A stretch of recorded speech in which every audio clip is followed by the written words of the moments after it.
जैसा आपने बोला सर कि रेगुलरली इन्वेस्ट करना और कंसिस्टेंटली इन्वेस्ट करना is the most important part in mutual fund. Maximum people fail to invest regularly in mutual fund. What do you think, इसके पीछे क्या रीजन हो सकता है? टॉप 5 म्यूचुअल फंड आज है, वो कल नहीं रहेंगे। 3 साल के बाद वो म्यूचुअल फंड, वही म्यूचुअल फंड लास्ट 5 में रह गए। तो ये वेल्थ को प्रोटेक्ट कैसे किया जाए? वेल्थ कमाना जितना जरूरी है उससे ज्यादा जरूरी है वेल्थ को प्रोटेक्ट करना। तो क्या करना चाहिए? पहले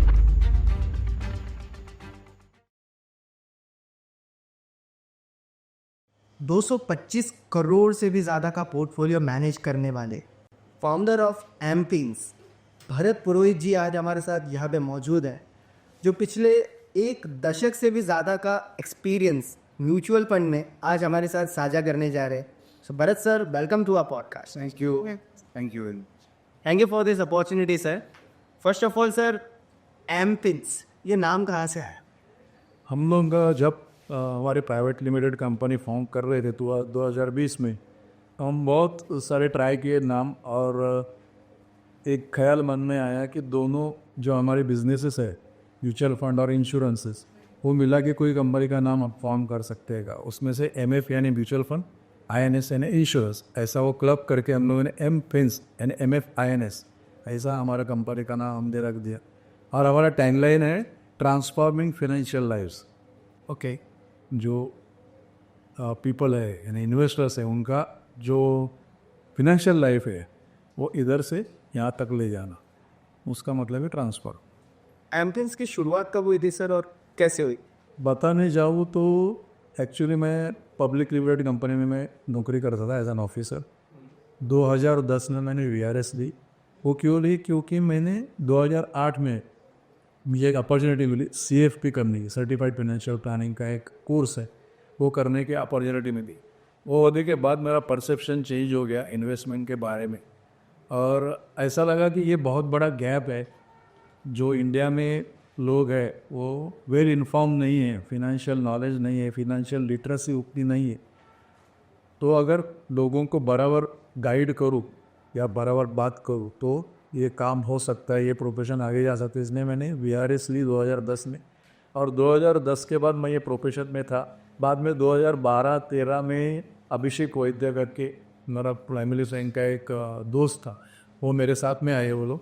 तो वो और हम मिलके दोनों ने पार्टनरशिप फॉर्म चालू की, और उधर से हम लोगों ने म्यूचुअल फंड डिस्ट्रीब्यूशन की जर्नी स्टार्ट की। उसके बाद 2017-18 में हम लोगों ने पहला ऑफिस लिया हमारे डुम्बिले में। बाद में शैलेश गंदे और उसका अभिषेक का एक दोस्त है, वो भी हमसे ज्वाइन हुए। वो भी सेम प्रोफेशन है, वो बैंक में थे पहले अभिषेक। शैलेश गंदे ILFS में थे, एज अ लोन क्रेडिट में उनका पोर्टफोलियो था क्रेडिट का। और अभिषेक वैद्य ICICI बैंक में लोनावाला ब्रांच में ब्रांच मैनेजर थे। बाद में उन्होंने 2-3 जो पेमेंट जो कंपनी रहती है उसमें नौकरी की। और 2017-18 में जब ऑफिस लेने के बाद वो पार्ट टाइम नौकरी भी कर रहे थे। मेरा तो फुल टाइम ये प्रोफेशन था। और बाद में उन्होंने 18-19 में नौकरी छोड़ने का निर्णय लिया। हम लोगों ने भी सपोर्ट किया, उसके घर वालों ने भी सपोर्ट किया, और हम लोग पूरा ये बिजनेस में चले गए। वो टाइम पे हमारा AUM था 2017-18 में कुछ 8-9 करोड़ था जब हम लोगों ने पहला ऑफिस दिया था। बाद में कोविड तक हमारा 35 करोड़ का AUM हो गया था।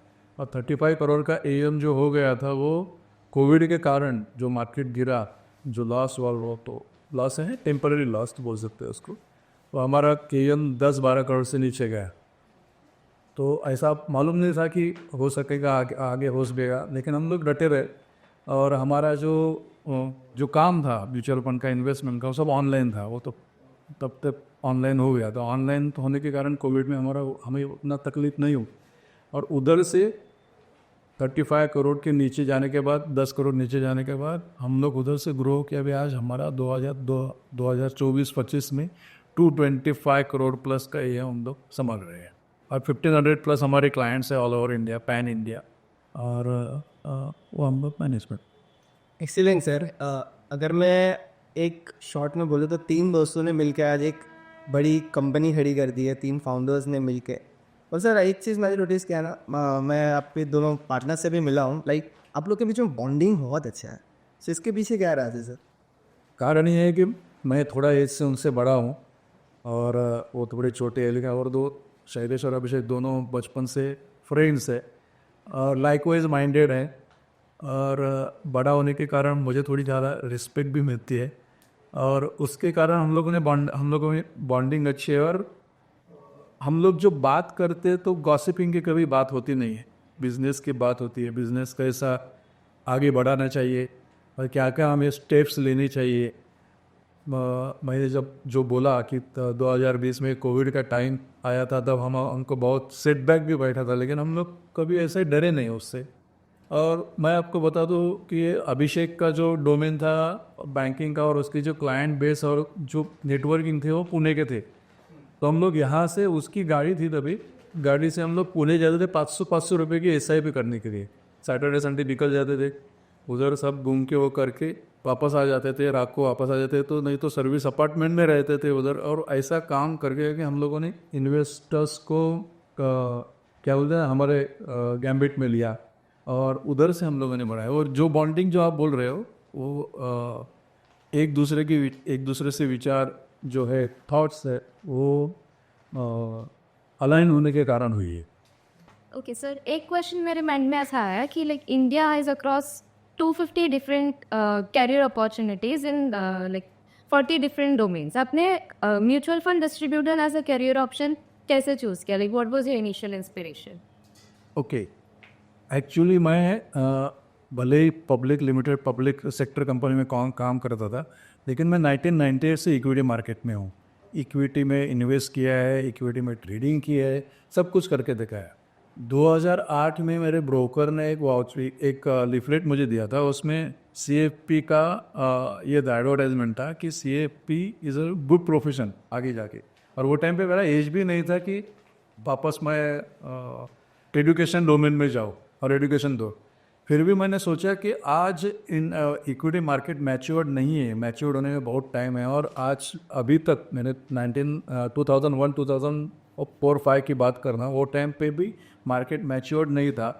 और जो इंडियन इन्वेस्टर कम्युनिटी है वो सब को जो ट्रेडिशनल प्रोडक्ट है फिक्स इनकम के, जैसे कि PP है, बैंक निफ्टीज, NSE, इसमें इन्वेस्ट करते, पोस्ट ऑफिस RD इसमें इन्वेस्ट करते, उनको अभी तक नॉलेज नहीं रहा। और जो गैप मुझे दिखा उसमें से ऐसे लगा कि लोगों के पास नॉलेज और इन्फॉर्मेशन नहीं है, क्यों ना मैं इस प्रोफेशन में जाके लोगों का भला करूं, लोगों को इन्वेस्टमेंट का सही रास्ता दिखाऊं और उसकी वजह से उनकी इकोनॉमी लाइफ भी बढ़ेगी और साथ हमारी भी बढ़ सकते हैं। इसकी वजह से मैंने ये सोचा कि ये प्रोफेशन में आने से बहुत सारे लोगों को मैं इन्वेस्टमेंट का अच्छे से ज्ञान दे के उनके तरफ से इन्वेस्टमेंट करवा के उनका जो इकोनॉमिक लाइफ है वो ट्रांसफर कर सर। अब सर जैसा आपने बताया, बट एक चीज़ मैं देख रहा हूँ ट्रेंड, बहुत सारे लोग आजकल म्यूचुअल फंड डिस्ट्रीब्यूटर बन रहे हैं, ये फील्ड में आ रहे हैं। So my question is what makes you different than other mutual fund distributors? आपने बहुत सारे बोला, लेकिन बहुत सारे नहीं आ रहे हैं, उल्टा कम हो रहे हैं म्यूचुअल फंड डिस्ट्रीब्यूटर्स। इसका कारण मुझे लग रहा है कि इसमें कमीशन जो है वो बहुत कम है और SEBI ने बहुत कम कमीशन करके रखा है। लेकिन उसमें ये भी अपॉर्चुनिटी है, आपको ट्रेल कमीशन मिलता है, इसके ऊपर जो AUM बढ़ते जाते हैं उसके ऊपर आपको कमीशन मिलते जाता है। और म्यूचुअल फंड जो आपने बताया कि म्यूचुअल फंड डिस्ट्रीब्यूटर बहुत सारे हैं, वो भी अच्छा काम कर रहे हैं, वो कुछ बुरा काम कर रहे हैं ऐसा मैं नहीं बोलूँगा। हमारा डिफरेंस ये है कि हम लोग जो है हर एक जो इन्वेस्टर यानी प्रॉस्पेक्ट्स हमारे पास आता है उसको हम अच्छी तरह से पहले एडुकेट करते हैं म्यूचुअल फंड इन्वेस्टमेंट के बारे में, क्योंकि म्यूचुअल फंड इन्वेस्टमेंट में पहले डिस्क्लेमर है, mutual fund investments are subject to market risk, read documents carefully before investing, ये डिस्क्लेमर है, वो पहले बताते हैं हम लोग। लेकिन इसमें जो रिस्क है म्यूचुअल फंड इन्वेस्टमेंट में वो वॉलेटिलिटी है, ज़ीरो होने की नहीं है, क्योंकि वो गाइडेंस, वो गवर्नेंस है, वो SEBI का गवर्नेंस है। और जो ट्रस्ट है यानी ट्रस्ट के माध्यम से वो म्यूचुअल फंड इन्वेस्टमेंट होती है, यानी म्यूचुअल फंड का इन्वेस्टमेंट आपका डूबने का कोई सवाल ही नहीं आता है। स्ट्रिंजेंट नॉर्म्स है गवर्नमेंट के, SEBI के। और हमारी जो इन्वेस्टमेंट हम लोग लेते हैं, पहले जैसे बोला कि इन्वेस्टर वाले प्रॉस्पेक्ट को हम लोग एडुकेट करते हैं, उसकी रिक्वायरमेंट लेते हैं, क्या आपकी रिक्वायरमेंट है, उसके रिक्वायरमेंट लेने के बाद उसके सामने प्रोडक्ट्स का ज्ञान देते हैं, ये प्रोडक्ट इसके लिए, ये प्रोडक्ट ये टाइम की इन्वेस्टमेंट के लिए ये प्रोडक्ट, ये टाइम की investment, long term, medium term, short term, कौन से प्रोडक्ट है, इसके ऊपर से हम लोग उनको बोलते हैं इसमें से चूज़ करो, और वो चूज़ करता है। फिर चूज़ करने के बाद हम लोग उनसे इन्वेस्टमेंट करके लेते हैं, और सब इन्वेस्टमेंट ऑनलाइन है, इसके लिए उनको भी तकलीफ नहीं है और हमको भी तकलीफ, और मॉनिटर भी अच्छी तरह से कर सकते। और हम लोग मॉनिटर करते हैं, जो सर्विसेज है वो प्रॉपर गाइडेंस से, यानी उनको गाइड करके होती है सर्विसेज जो है वो। कभी भी हमारा फ़ोन बंद नहीं रहता है हमारे तीनों का, कभी भी वो हमको कॉल कर सकते हैं। और जो इन्वेस्टर हमको कॉल करते हैं, अगर हम किधर मीटिंग में रहे तो मीटिंग में रहने के बाद वो हम लोग उठाएंगे नहीं, कॉल बैक इमीडिएट जाता है हमारा। तो वो जो ट्रस्ट है, वो ट्रस्ट की वजह से हम अलग है। और दूसरी बात मैं बोलता हूँ कि जो इन्वेस्टर से जो रिलेशनशिप है ना, वो शॉर्ट टर्म नहीं रहनी चाहिए किसी का, वो लॉन्ग टर्म रहनी चाहिए। उसके आगे का जो जनरेशन है वो भी हमारे पास आना चाहिए, क्योंकि उनको भी गाइडेंस की ज़रूरत है। ये फोकस से हम लोग काम करते हैं, और इसकी वजह से हम लोग अलग अदर म्यूचुअल फंड डिस्ट्रीब्यूटर से अलग है। सर ऐसे कोई क्लाइंट्स हैं आपके पास जिनके लाइक 2 या सेकेंड या थर्ड जनरेशन भी आपके साथ में इन्वेस्ट? बहुत सारे माँ पिताजी, दादा दादी के नाती जो है वो हमारे पास इन्वेस्ट करते हैं। मैं आपको बताऊँ, जो इन्वेस्टर यानी लड़के हैं उनके 2000-3000 के साथ से SIP चालू किए उन्होंने, और जब जॉब लगने के बाद कोई लड़कियाँ 1 लाख 1.25 लाख की SIP आज कर रहे हैं। वो क्यों कर रहे हैं कि उनको ये इन्वेस्टमेंट के बारे में पता चला। जब तक आपको फ्लेवर नहीं पता चलता तब तक नहीं होता। लेकिन बहुत सारे क्लाइंट्स हैं जो ज़बरदस्ती अपने जो बच्चे हैं उनको बिठाते हैं हम हमारे सामने, उनको गाइड करते हैं। उसके अलावा हम लोग सेमिनार्स भी लेते हैं, जो इन्वेस्टर अवेयरनेस प्रोग्राम रहते हैं SEBI के, वो लेते हैं। उसमें से हम लोग उनके नेक्स्ट जनरेशन को गाइड करते हैं। और जब ऐसा होता है, जब जेन्युइनली गाइडेंस मिलता है ना इसके बारे में, इन्वेस्टमेंट, म्यूचुअल फंड इन्वेस्टमेंट, कोई भी उनके पास आता है, जेन्युइननेस की बात है, जो जेन्युइननेस से बात करता है वो समझ जाता है थोड़ा। वैसे बहुत सारे क्लाइंट हमारे पास है। आई बिलीव सर, कोई भी सर्विस बिजनेस के लिए इससे बड़ी अचीवमेंट क्या हो सकती है कि इतने सालों से उसका क्लाइंट उसके साथ जुड़ा हुआ है। So it's a great achievement sir.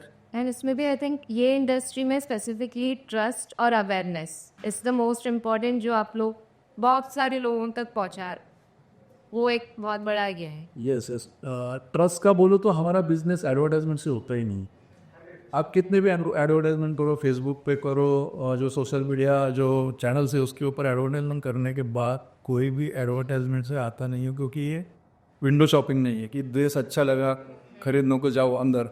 ऐसा विंडो शॉपिंग का बिजनेस नहीं है, ये रेफरल बिजनेस है। So we all say mutual funds सही है, but how can a person enhance his life by investing in mutual funds? Okay, mutual fund सही है। ये एडवर्टाइजमेंट अभी कुछ 2-3 साल से टीवी और मीडिया में प्ले हो रहा है, उसकी वजह से अवेयरनेस तो बढ़ रहा है। म्यूचुअल फंड क्यों सही है, बराबर है, यही पूछना चाहते हो ना।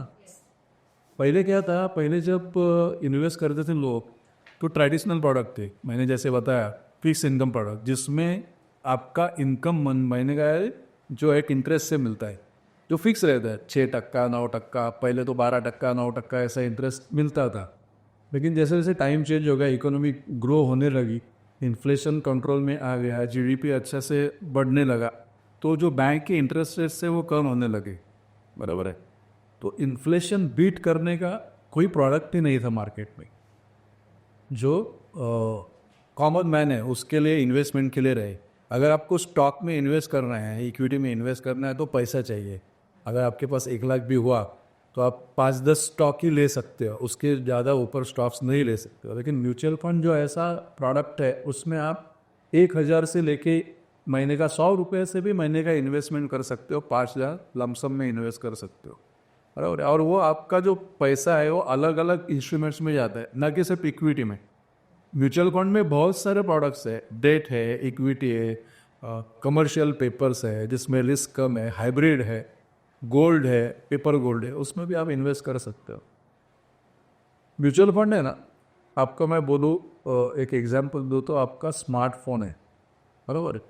स्मार्टफोन में आप कोई भी टास्क, मल्टीटास्किंग कर सकते हो, गूगल में सर्च कर सकते हो, यूट्यूब दे सकते हो, सोशल मीडिया साइट्स देख सकते हो, कुछ भी मंगा सकते हो बाहर से, शॉपिंग कर सकते हो, ये सब कर सकते हो। अभी ओल्ड एज वाले जो जनरेशन है वो भी स्मार्टफोन यूज़ कर रहे हैं, जो अदर प्रोडक्ट्स है ना वो ब्लैक एंड वाइट फ़ोन है, जिसमें सिर्फ कॉलिंग और मैसेजिंग, टेक्स्ट मैसेजिंग इतना ही आता है। जो म्यूचुअल फंड है वो स्मार्ट प्रोडक्ट है। यही म्यूचुअल फंड की खासियत है। वो जो है वो सेबी गवर्नड है, आपका पैसा किधर भी जाता नहीं है, ट्रांसपेरेंसी है। म्यूचुअल फंड में अभी तक का टेक्नोलॉजी फ्रॉड ऐसा कुछ हुआ नहीं कि वो उधर से किसी ने पैसे चुरा लिए, ऐसा कुछ भी अभी तक हुआ नहीं, आगे भी नहीं हुआ। स्ट्रिंजेंट मेजर्स है, गवर्नेंस है सेबी का, और जो आपका पैसा है वो ट्रांसपेरेंसी से आपको दिखता है सामने कितना बड़ा है। आप अगर माइन्यूट भी देखोगे, जो NAV जो डिक्लेयर होता है, नेट एसेट वैल्यू, तो फ्रैक्शन में 4 डेसिमल तक जाता है, 20.3456 ऐसा कौन देता है प्राइस? कोई नहीं देता है। आप कुछ भी कमोडिटी का प्राइस लेने जाओ, किधर भी इन्वेस्ट करने जाओ, तो आपको राउंड अप करके मिलता है। लेकिन म्यूचुअल फंड में ऐसा होता नहीं। म्यूचुअल फंड में फ्रैक्शनल तक आपका जाता है नहीं, आपका पैसा जो है एक एक पैसे का हिसाब रखा जाता है। जो पोर्टफोलियो वो हर महीने में डिक्लेयर होता है, कौन से स्टॉक्स बाहर गए, कौन से स्टॉक अंदर आए, वो सब दिखता है। कौन से इंस्ट्रूमेंट वो पोर्टफोलियो में, वो सब दिखता है। इतना ट्रांसपेरेंसी, हर क्वार्टर का जो रिजल्ट है, क्वार्टरली कंपनी जो रिजल्ट डिक्लेयर करती है, उसका रिजल्ट हर एक इन्वेस्टर को म्यूचुअल फंड एक से को बताना चाहती है। इतनी ट्रांसपेरेंसी है, इसके लिए म्यूचुअल फंड सही है। सर रिटर्न्स इतने बढ़िया है, इतनी ट्रांसपेरेंसी है, और हम देख रहे हैं अवेयरनेस भी फैल रहा है। Still what do you think sir, why people are still afraid of investing in mutual funds? क्या होता है कि जो चेंज होता है ना वो धीरे धीरे होता है। चेंज करने के लिए इधर लोग क्या करते हैं कि कोई लोग रहते हैं वो रेजिस्ट करते हैं, पूरा रेजिस्ट। कोई लोग करते रहते हैं कि थोड़ा इन्वेस्ट करके देखें, थोड़ा चेंज करके पार्क में देखेंगे, और कोई लोग कोई चेंज करने को तैयार नहीं रहते, बराबर। और कोई लोग फटाक से चेंज होते हैं। तो म्यूचुअल फंड में आने का इन्हें जो अवेयरनेस होने के बावजूद भी जो ओल्ड जनरेशन है ना, वो अभी तक कन्विंस नहीं हुई है। तो कन्विंस करने के लिए क्या चाहिए? तो हमारे जैसे डिस्ट्रीब्यूटर्स, एडवाइज़र, उनका काम है उनको कन्विंस करना, उनको समझाना, उनको बराबर से गाइड करना, अवेयर करना, और उसके वजह से बाद में वो लोग इधर आए। आज आपके जैसे यंग जनरेशन है वो इमीडिएटली स्टार्ट करते हैं अपना SIP स्टार्ट। यस, लेकिन उसमें एक बड़ी बात यह है ना कि जो लोग हैं ना वो ज़्यादा टाइम तक म्यूचुअल फंड में इन्वेस्टमेंट में टिकते नहीं है। म्यूचुअल फंड में अगर आपको वेल्थ क्रिएट करना है तो आपको लॉन्ग टर्म का सोचना होगा। लॉन्ग टर्म यानी कितना? 10 साल। कोई क्लाइंट को, कोई प्रॉस्पेक्ट को हम लोग पूछते हैं कि इन्वेस्टमेंट कितनी साल आपको करना है, तो 3 साल के ऊपर का विजन नहीं रहता है, मैक्सिमम 5 साल। People want immediately. दिखाने मन चाहिए। और देखने का जरिया ऐसा हो गया ना स्टॉक मार्केट को, उनको लगता है कि म्यूचुअल फंड सिर्फ स्टॉक्स में ही इन्वेस्ट करते हैं, और ऐसा नहीं है। म्यूचुअल फंड के अंदर बहुत सारे अलग अलग प्रोडक्ट है। जो कंजर्वेटिव इन्वेस्टर्स है उनके लिए डेट प्रोडक्ट्स है, डेट म्यूचुअल फंड्स है। शॉर्ट टर्म के लिए जो इन्वेस्ट करना चाहते हैं उनके लिए लो ड्यूरेशन फंड है, लिक्विड फंड्स है, जिसमें कमर्शियल पेपर, जो 90 दिन का कमर्शियल पेपर रहता है उसमें इन्वेस्टमेंट होता है। तो उसमें इन्वेस्टमेंट करने के बाद जो रिस्क रहती है वो बहुत कम रहती है, बहुत ही कम रिस्क रहती है, और उसमें आपको 4-5-6% का रिटर्न मिल सकता है। मिलेगा ही, ये गारंटी नहीं है, मिल सकता है। यदि शॉर्ट टर्म जो लोग पैसा रखना चाहते हैं वो उधर रख सकते हैं। तो म्यूचुअल फंड में पोर्टफोलियो का प्रोडक्ट्स का बहुत सारा वैरायटी है जो परोसा लिया है। आपके रिक्वायरमेंट के हिसाब से आपको करना चाहिए और बिना डरे करना चाहिए। अगर आपको वेल्थ क्रिएट करना चाहते हो तो आपको म्यूचुअल फंड इज सही इंस्ट्रूमेंट है वो इन्वेस्ट करने का। और एक बात है जो म्यूचुअल फंड में डरते लोग, क्योंकि बहुत सारे लोगों को स्पॉन्जी स्कीम में जिन्होंने इन्वेस्ट किया है उनके बहुत सारे लोगों के पैसे डूब गए हैं। जो लालच है ना, 2% महीने में देता हूँ, इधर इन्वेस्ट करो, ऐसे इन्वेस्ट करो, पहले थोड़े दिन दे देते हैं, मिलता है पैसा लोगों को, बहुत खुश होते हैं। और ऐसे भी लोग हैं कि अपना सब घर बार बेच के, जो ऑर्नामेंट्स है वो सब गिरवी रख के बेच के उन्होंने पैसे डाले और डूब गए। अभी रिसेंटली फ्रॉड हुआ था ना, रिसेंटली फ्रॉड आया, अभी तो रील्स चल रहे हैं जगह जगह पे। क्यों, क्या होता है कि ड्यूली जो गवर्न रहता है ना, इंक्वायरी वो लोग करते नहीं, क्या सही है क्या नहीं है। और इन्वेस्टर का बिहेवियर इतना अलग रहता है ना। हम लोग अगर म्यूचुअल फंड में इन्वेस्टमेंट करने के लिए कोई प्रॉस्पेक्ट के पास जाते हैं तो पहला क्वेश्चन उनसे आता है कि कितना सेफ है, मेरा पैसा डूबेगा तो नहीं। लेकिन दूसरा, अगर कोई स्पॉन्जी स्कीम वाला जाता है और वो बोलते हैं कि मैं 2% महीने में देता हूँ, वो बिना कोई सोच वो सब पैसा उधर डाल दे। ये फ़र्क है बिहेवियर का। हम जाते हैं तो पूछते हैं कि कितना सेफ है, तो हम लोग सीधा बोलते हैं यहाँ कोई अर्ली रिच वाला स्कीम नहीं है। आप अगर रेगुलरली इन्वेस्ट करोगे, प्रॉपरली इन्वेस्ट करोगे तो ही आपका पैसा बढ़ेगा, नहीं तो बढ़ने का कोई चांस नहीं है। इक्विटी में अगर इन्वेस्ट करना है तो आपको कम से कम 8-10 साल तो देना ही चाहिए, तो ही आपका पैसा बनेगा। नहीं तो ये इन्वेस्टमेंट आप सीधा मुंह पे बोल देते हैं कि इन्वेस्टमेंट मत करो, म्यूचुअल फंड में आप अगर कंफर्टेबल नहीं हो तो मत करो। हाँ, अगर आपको म्यूचुअल फंड में इन्वेस्टमेंट करना चाहते हो तो आप थोड़े से स्टार्ट करो, फ्लेवर ले लो, एक बार आपका ट्रस्ट बढ़ जाए तो बाद में आपका बाकी का इन्वेस्टमेंट स्टार्ट करो। ये कहने के बाद लोग ट्रस्ट करते हैं, थोड़ा थोड़ा इन्वेस्ट करते हैं, और बाद में ऐसे बहुत सारे हमारे क्लाइंट हैं जो पहले थोड़े थोड़े इन्वेस्टमेंट स्टार्ट किए लेकिन बाद में बहुत सारे इन्वेस्टमेंट उनके रेफरेंस से आए हुए दूसरे इन्वेस्टर्स, उनके नेक्स्ट जनरेशन उन्होंने स्टार्ट किया है। तो यही मेरा कहने का मतलब है, क्यों डरते हैं? तो जो डर है वो जब तक आप उधर इन्वेस्ट थोड़ा थोड़ा करते नहीं हो और उसका एक्सपीरियंस लेते नहीं हो, उसकी वजह से। और दूसरी बात गवर्नेंस है, क्यों डरना है? वॉलेटिलिटी का रिस्क है, पैसे डूबने का रिस्क नहीं है म्यूचुअल फंड में। पैसा आपका ऊपर नीचे होता जाएगा लेकिन वो डूबेगा नहीं। आपका पैसा जब 2008 में मार्केट 21,000 से सेंसेक्स 8,000 आया था तो बहुत जनों का म्यूचुअल फंड का पोर्टफोलियो भी हिट हुआ था। 60% से नीचे आ गया था। यानी 1 लाख किसी ने अगर 2008 में इन्वेस्ट किया था उसका 50,000 दिख रहा था, लेकिन वो पेपर लॉस था। मार्केट रिकवर हुआ, स्टॉक रिकवर हुआ, 1 साल में 2 साल के बाद जो पैसा 1 लाख उन्होंने डाला उसके ऊपर उनका पैसा बन गया। और आज 10-20 साल के बाद अच्छा खासा 3 टाइम्स 4 टाइम्स का रिटर्न उन्होंने कमा के दिया है। यानी इसका सारांश क्या निकलता है कि आप इन्वेस्ट करना है इक्विटी म्यूचुअल फंड में तो लॉन्ग टर्म के लिए करना चाहिए, जो कि मार्केट साइकिल्स में चलते हैं। मार्केट कभी भी एक तरफ ऊपर जाता नहीं, नीचे जाता नहीं, साइकिल्स रहते हैं। बिजनेसेस साइकिल रहते हैं, हर एक बिजनेस का साइकिल है। आप अगर कोविड में देखोगे तो कोविड में सब इंडस्ट्रीज नीचे डाउन थी लेकिन फार्मा इंडस्ट्री ऊपर थी। फार्मा के स्टॉक सब ऊपर जा रहे थे, क्यों जा रहे थे? डिमांड। तो ऐसे चलती है इंडस्ट्री। तो उसके लिए इंडस्ट्री अपने पैसे को ग्रो करने के लिए टाइम देना पड़ता है, क्योंकि साइकिल में आना चाहिए। फिर वो एवरेज रिटर्न बनता है 12-14% का एवरेज रिटर्न बनता है कंजर्वेटिव। कहाँ का 18-20% का भी रिटर्न मिलता है, लेकिन उधर वो उतना रिटर्न हम एज्यूम नहीं कर सकते। 12% का रिटर्न एज्यूम करके चलना चाहिए। मोटा मोटा बोले जाए तो आपका जीडीपी और इन्फ्लेशन मिला के जितना रिटर्न आएगा उतना, नहीं तो जो अभी का एफडी रेट चल रहा है उसके ऊपर 5-6%। अभी अगर समझो 6% का एफडी का रेट चल रहा है, उसके ऊपर 5-6% उतना conservative rate mutual fund, equity mutual fund में लॉन्ग टर्म में मिल सकता है। मिलेगा ही इसका गारंटी नहीं, मिल सकता है।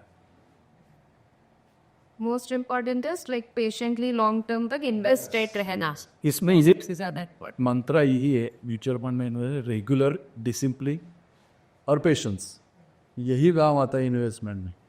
आप पैसा अगर रेगुलरली इन्वेस्ट करते जाओगे तो आपका पैसा बढ़ेगा। आज इधर है, कल उधर, बीच में निकाल लिया तो पैसा बढ़ेगा, क्योंकि वो ग्रो होने के लिए टाइम देना पड़ता है ना। आज अगर 10 रुपये में आप एक चीज़ खरीद रहे हो, उसका अगर 30 रुपये हो गया और निकाल लोगे और 2 साल के बाद वापस इन्वेस्ट करोगे, वो टाइम पे 50 रुपये हो, 50 रुपये से आपको इन्वेस्ट करना, और 50 रुपये जब 100 रुपया ग्रो होगा तब आपका पैसा बढ़ेगा। लेकिन आपने 10 से 50 का जर्नी वो मिस कर दिया, बीच में 20 में ही निकाल दिया, तो 30 रुपया का लॉस है, वो आपको बेयर करना पड़ेगा। ये बात हुई। तो इसके लिए आपको लॉन्ग टर्म के लिए पेशेंटली रेगुलरली इन्वेस्ट करना चाहिए। और mutual fund, equity mutual fund में तो रातों रात कोई अमीर होता नहीं, और ऐसा किसी के पास भी गोली नहीं जो आज पैसा डाला और कल अमीर हो गया। लोग जो बोलते हैं ना आज पैसा डाला 25 दिन में पैसा डपे, वो ऐसा होता नहीं है किधर भी। अगर वो कोई बोलता है ना तो सब झूठ है, सब झूठ है। तो ये कभी भी इसके पीछे लगने का नहीं। जो डिसिप्लिन रेगुलर इन्वेस्टमेंट पे वो करना है। म्यूचुअल फंड भी आप विल क्रिएट कर सकते हो, प्रोवाइडेड आप कैसे पैसा इन्वेस्ट करते हो और कितना रेगुलरली उसको टाइम दो।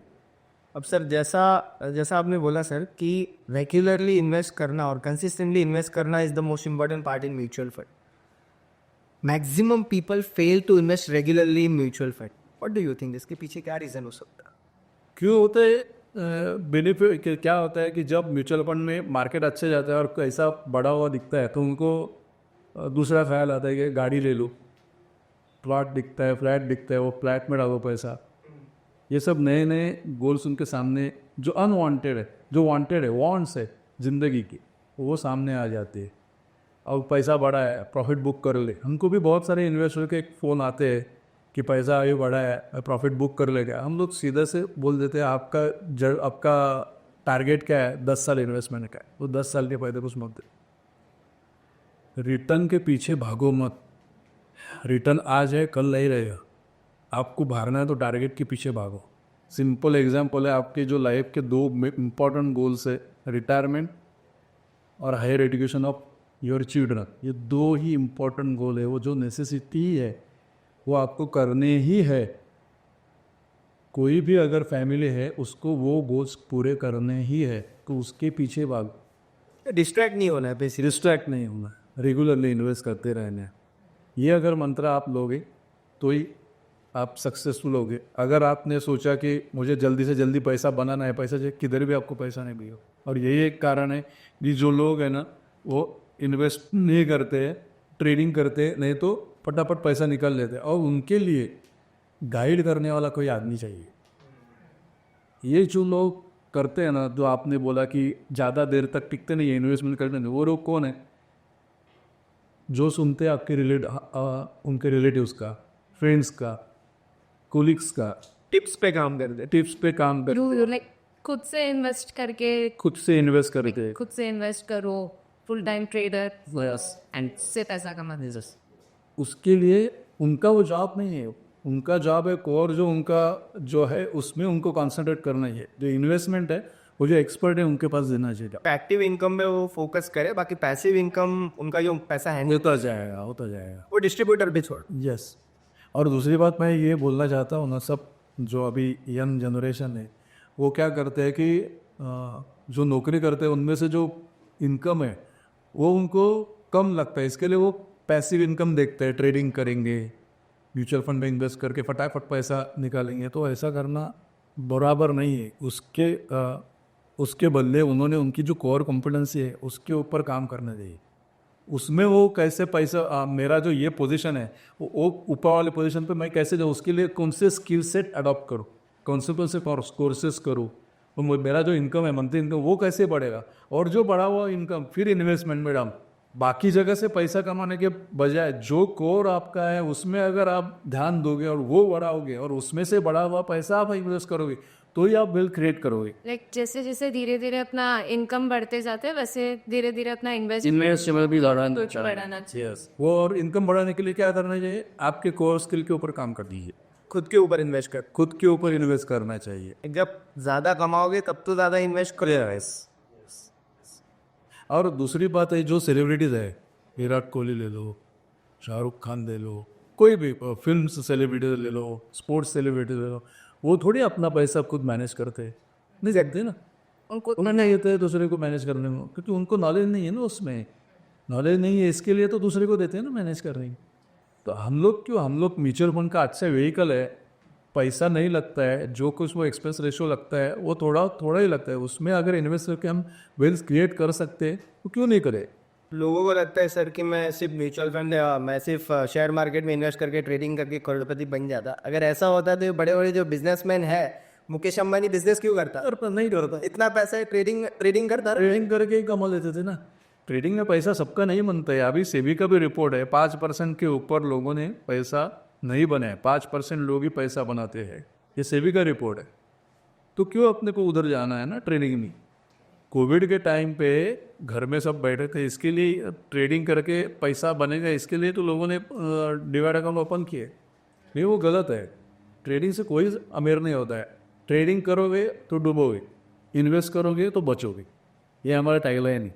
एक्सेप्ट ये हम लोग बोलना चाहते हैं कि ट्रेडिंग के पीछे मत भागो, अपने कोर जो स्किल्स है उसके ऊपर काम करो, उधर से इनकम ज़्यादा अर्न करो और बाद में इन्वेस्ट करो। एंड आई थिंक सर एक चीज़ अभी बहुत ट्रेंड में चल रहा है, like jack of all but master of none. वो जो चीज़ है, लाइक हर कोई इंसान अभी के जनरेशन में जो भी है, they want to do everything on their own instead of एक चीज़ पर्टिकुलर चीज़ में वो मास्टर करने की जगह पे वो हर चीज़ अपने आप में ये करना चाहते यस, क्योंकि अभी तो एक मेन है। AI है, चैट GPT है, गूगल है, उसमें सर्च मार के सब उनको इन्फॉर्मेशन मिल जाती है। लेकिन क्या होता है, अपना रिक्वायरमेंट क्या है उसके हिसाब से करना चाहिए ना। वो थोड़ी तुम्हारा रिक्वायरमेंट बताएगा।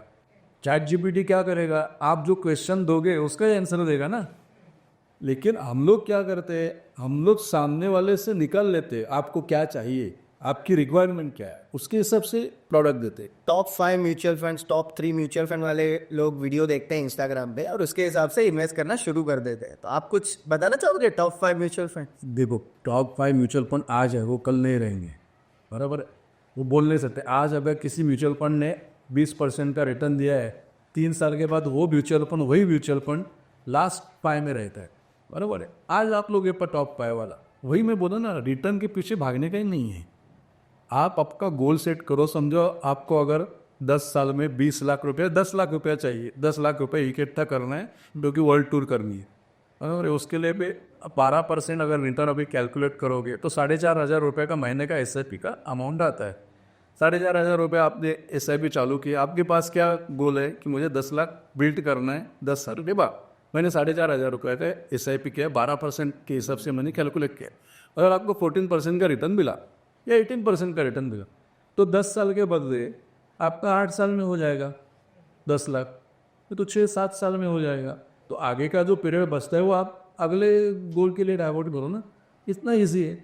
लेकिन हम लोग क्या करते हैं, कितना ज़्यादा रिटर्न मिलेगी, फटाफट अमीर होना है, इसकी वजह से लोग म्यूचुअल फंड में ज़्यादा टिकते नहीं। कुछ लोगों को सर मैंने ये चीज़ करते हुए देखा है कि मेरे दोस्त के पोर्टफोलियो में ये XYZ फंड्स हैं तो मैं भी सेम फंड्स ले लेता हूँ। सो ये किस हद तक सही है? लेकिन उसका रिक्वायरमेंट अलग है, तुम्हारा रिक्वायरमेंट अलग है। उसका इनकम है 1 लाख रुपये महीना, तुम्हारा इनकम है 25,000 महीना, और आपको रिक्वायरमेंट है 5 साल के बाद, उसको रिक्वायरमेंट है 10 साल के बाद। इसलिए उन्होंने वो फंड लिया है। तो 5 साल के रिक्वायरमेंट के लिए तुम्हारा फंड वो सही नहीं है ना, वो अलग है ना। तो आपकी रिक्वायरमेंट के हिसाब से आपको फंड लेना चाहिए। बेस्ट फंड जैसी कोई चीज़ नहीं होती। बेस्ट फंड जैसी कोई चीज़ नहीं है, सिर्फ देखना है कंसिस्टेंट है कि नहीं, वो फंड जो परफॉर्म कर रहे हैं वो कंसिस्टेंट है कि नहीं। क्या होता है, मैंने आज अगर किसी इन्वेस्टर ने लिया कि 15% रिटर्न वाला फंड में इन्वेस्ट किया लॉन्ग टर्म के लिए 10 साल के, और उसका फ्रेंड ने इन्वेस्ट किया 18% रिटर्न वाले फंड में, तो वो क्या बोलता है, अरे वो 18% दे रहा है ना, मुझे भी वो फंड में स्विच करो। तो हम लोग उसको बोलते हैं आज वो 18% दे रहा है, हम लोग उसको बोलते हैं आपका कहने के ऊपर मैं स्विच कर रहा हूँ। स्विच किया 18% में, तो 18% वाला जो फंड है अगले साल 13% पे आ जाता है, और इसका जो फंड था 15% वाला वो 18% हो जाता, तो फिर इधर जंप मारे। तो ये जंपिंग करने में उनका नुकसान है ना।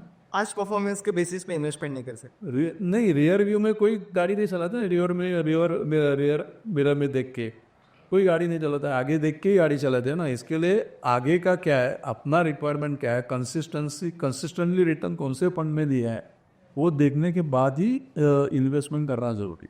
सर और एक चीज़ है, लाइक अभी बहुत लोग ऐसे सोचते हैं कि जब मैं खुद से इन्वेस्ट कर सकती हूँ तो मुझे म्यूचुअल फंड डिस्ट्रीब्यूटर के पास क्यों जाना चाहिए।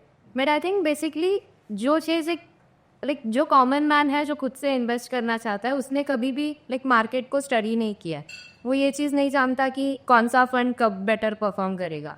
इस पर आपका क्या ओपिनियन? क्या होता है, ये जो नई जनरेशन है ना, उन्होंने अभी तक डाउनफॉल देखा नहीं है मार्केट का।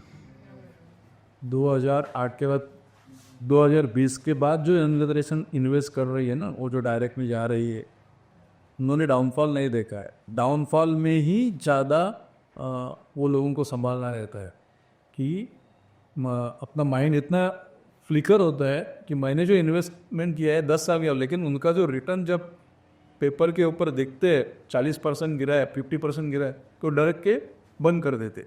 इसके लिए हैंड ओवर करने वाला कोई चाहिए। और दूसरी बात यह है कि डायरेक्ट में जो इन्वेस्ट करते हैं उनके नॉमिनी कोई पता नहीं रहता है कि किधर इन्वेस्ट किया है, मालूम है। और समझो यंग जनरेशन ने डायरेक्ट में इनडायरेक्ट से इन्वेस्ट किया है, उसको ही पता है उसका जो पासवर्ड है, तुम्हारा पासवर्ड तुम्हारे घर वालों को दिखाते, स्पाउस को भी नहीं दिखाते कोई, उसको कैसे मालूम पड़ेगा उसके बाद कि किधर इन्वेस्टमेंट किया है। वो इन्वेस्टमेंट ट्रैक करना ही डिफिकल्ट हो जाएगा आगे। ट्रैक करना डिफिकल्ट हो जाएगा। बाद में अगर कोई टेक्नोलॉजी टेक्निकल ग्लिच आता है, जो ऐप्स रहते हैं उसमें अगर कल आपको इन्वेस्टमेंट दिखना ही बंद हो जाए तो किधर भागेंगे, किसको पकड़ेंगे? कस्टमर केयर को फ़ोन लगा, और वो फ़ोन कैसा घुमाता है आपको मालूम है? 1 नंबर दबा, 2 नंबर दबा, 3 नंबर दबा। इससे रिलेटेड एक स्टोरी है सर मेरे पास। मेरी एक फ्रेंड है, उसके फादर ने कुछ सालों पहले म्यूचुअल फंड में इन्वेस्ट करके रखा था। उनके फादर का डेथ हो गया है, सो किसी बैंक के थ्रू उन्होंने इन्वेस्ट किया था। तो रिसेंटली वो बैंक में गए, लाइक स्टेटमेंट वेटमेंट, पहले तो पता ही नहीं था उनको, 3-4 साल पता ही नहीं चला गया था। अभी रिसेंटली पता चला कि उनके फादर ने इतने साल पहले यहाँ पे 5 लाख रुपए ऐसे ऐसे डाले थे एंड ऑल। अब वो कहाँ है, कैसे है, वो बैंक वाला बोल रहे हैं इसको मिलो उसको मिलो। तो ये सारी प्रॉब्लम्स तब अराइज होती है जब आपके पास एक राइट डिस्ट्रीब्यूटर नहीं है। यस, और हमारे पास ऐसे बहुत क्लाइंट आते हैं पुराने जो फिजिकल इन्वेस्टमेंट है वो लेके, मेरे पिताजी ने यहाँ इन्वेस्ट किया था, अभी इसका क्या हाल है देखो। हम लोग गाइड करते हैं उनको पूरा, लेकिन ये हाल हो जाता है ना डायरेक्ट इन्वेस्ट करने में। क्या है, आपका एक्सपेंस रेशो कम हो जाता है, उनको लगता है कि मैं मेरे पुश से करूँगा।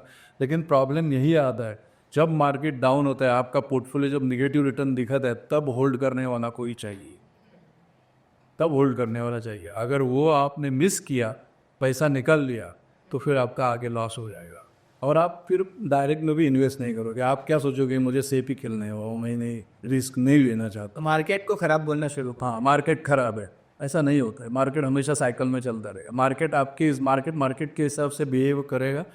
आपको कैसा बिहेव करना है वो आपके रिक्वायरमेंट के ऊपर है, और वो गाइड करने वाला गाइड चाहिए ही आपको। सर आज भी बहुत लोग ऐसे हैं जो ट्रेडिशनल इन्वेस्टमेंट अपॉर्चुनिटीज लाइक जो एफडी है, पीपीएफ हो गया, ऐसे ट्रेडिशनल इन्वेस्टमेंट ऑप्शंस पे मेजरली डिपेंडेंट है। आप उनके लिए क्या कहना चाहोगे? नहीं, ट्रेडिशनल इन्वेस्टमेंट करना ही चाहिए, मैं ना नहीं बोल रहा हूँ, लेकिन ट्रेडिशनल इन्वेस्टमेंट किसको क्यों करना चाहिए? कि जिनका शॉर्ट टर्म का गोल है, जिनको इमरजेंसी पैसा रखना है, उनके लिए ट्रेडिशनल इन्वेस्टमेंट ठीक है। क्यों ठीक है? तो उनमें 6-7% का आपको इन्वेस्टमेंट का रिटर्न इंटरेस्ट मिल जाता है। लेकिन अगर आपको लॉन्ग टर्म में इन्वेस्टमेंट करना है तो ये म्यूचुअल फंड, इक्विटी का प्रोडक्ट के ऊपर ध्यान देना ज़रूरी है, क्योंकि लॉन्ग टर्म में आपका जो इन्फ्लेशन है, महंगाई, जो 7% से हर साल बढ़ रही है, उसको बीट करना ज़रूरी है। अगर वो नहीं बीट हो सका तो लॉन्ग टर्म में आपका जो पैसा इन्वेस्ट कर रहे हो निगेटिव जाएगा, क्योंकि आपके इन्वेस्टमेंट में आपको 6% का अगर फिक्स डिपॉजिट में इन्वेस्टमेंट के रिटर्न मिलते हैं और महंगाई अगर 7% से जा रहा है तो रुपये का वैल्यू कम होते जाएगा 10 साल के बाद। 10 साल के बाद आपको निगेटिव रिटर्न मिलेगा। उसको वो चाहना नहीं है, क्योंकि खर्चा बढ़ेगा और उतनी आमदनी यानी इतनी आपकी इन्वेस्टमेंट की वैल्यू नहीं रहेगी, तो मिसमैच हो जाएगा। तो लॉन्ग टर्म के लिए आपको ये प्रोडक्ट सोचना चाहिए। शॉर्ट टर्म के लिए PPF, EPF, post office RDs, bank FDs, ये करना ज़रूरी है।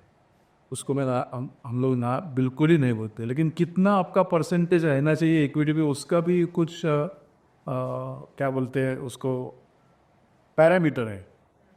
100 माइनस आपका age, current age, is equal to equity investment, उतना आपका इक्विटी में जाना चाहिए। समझो अगर आपका एज आज 21 साल है, बराबर, 100 माइनस 21, 79% आपका इक्विटी में जाना चाहिए। 5 साल के बाद 5% डेट में घुमाना चाहिए। बिकॉज टाइम होराइजन के टाइम होराइजन, एसेट एलोकेशन उसको बोलते हैं। आपकी जैसे उम्र बढ़ती जाती है, रिस्क टेकिंग कैपेसिटी कम होती जाती है।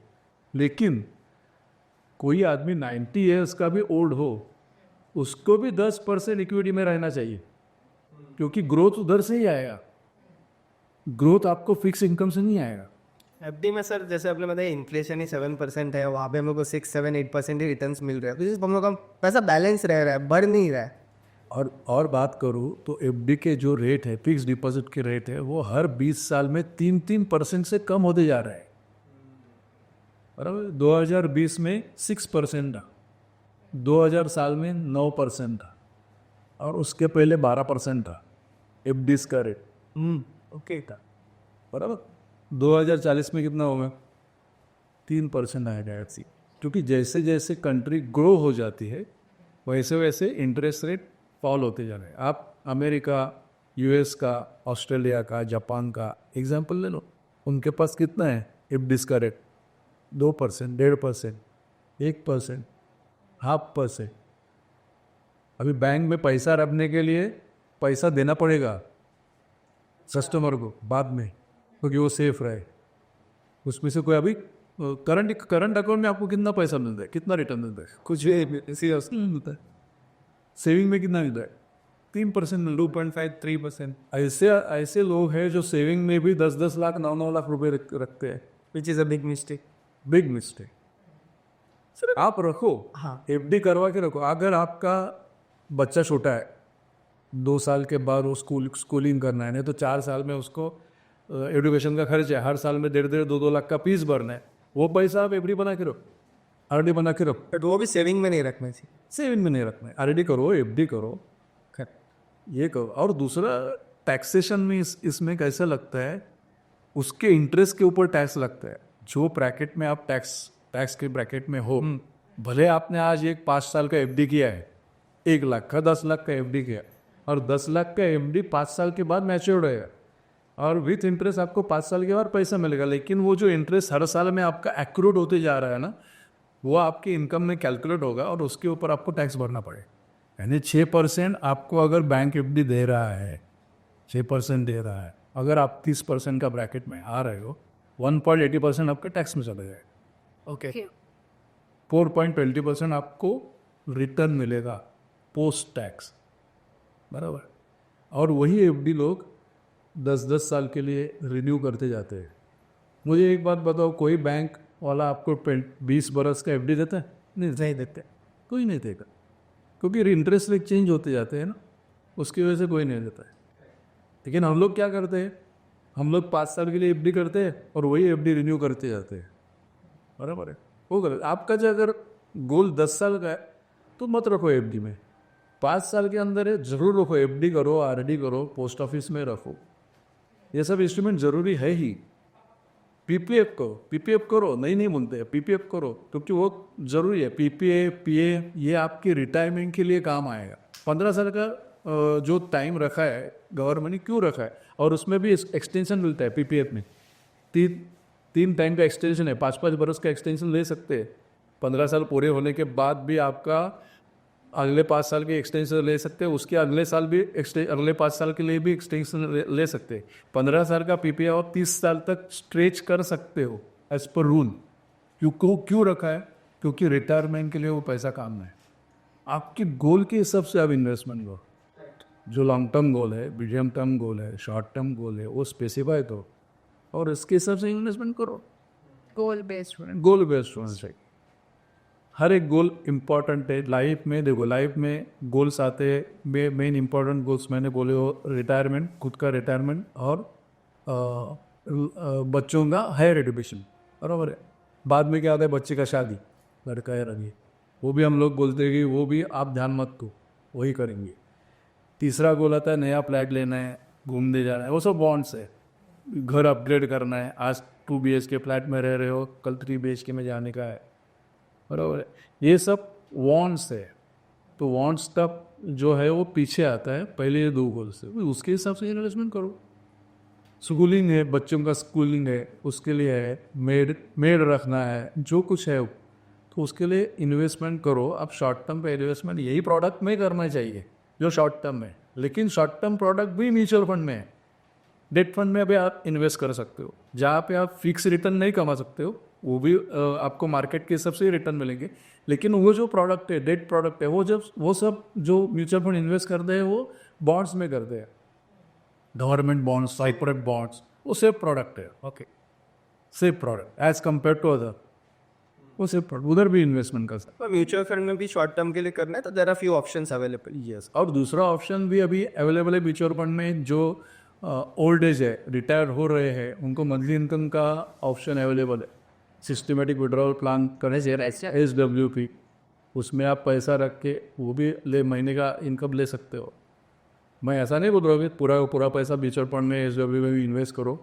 सेफ में रखो, आप FD में रखो, PPF में रखो, PF में जो है वो पैसा रखो, पोस्ट ऑफिस में रखो, वहाँ भी रखो, लेकिन थोड़ा पैसा ग्रो निकलेगा, क्योंकि यहाँ पे आपको जो रिटर्न मिलता है वो as compare to other products जो फिक्स प्रोडक्ट उससे ज़्यादा आप दे सकते। और उसमें SWP में दूसरे भी आपको चांसेस है कि जो आपने भी वो प्रिंसिपल अमाउंट डाला है वो भी ग्रो करे कुछ समय के बाद। वो पैसा निकालने के बाद वो भी जो प्रिंसिपल अमाउंट है वो भी ग्रो करता है, और वो ग्रो होने के बाद आपका जो मंथली जो फ्लो है, इनकम है, वो भी आप बढ़ा सकते हो विड्रॉल।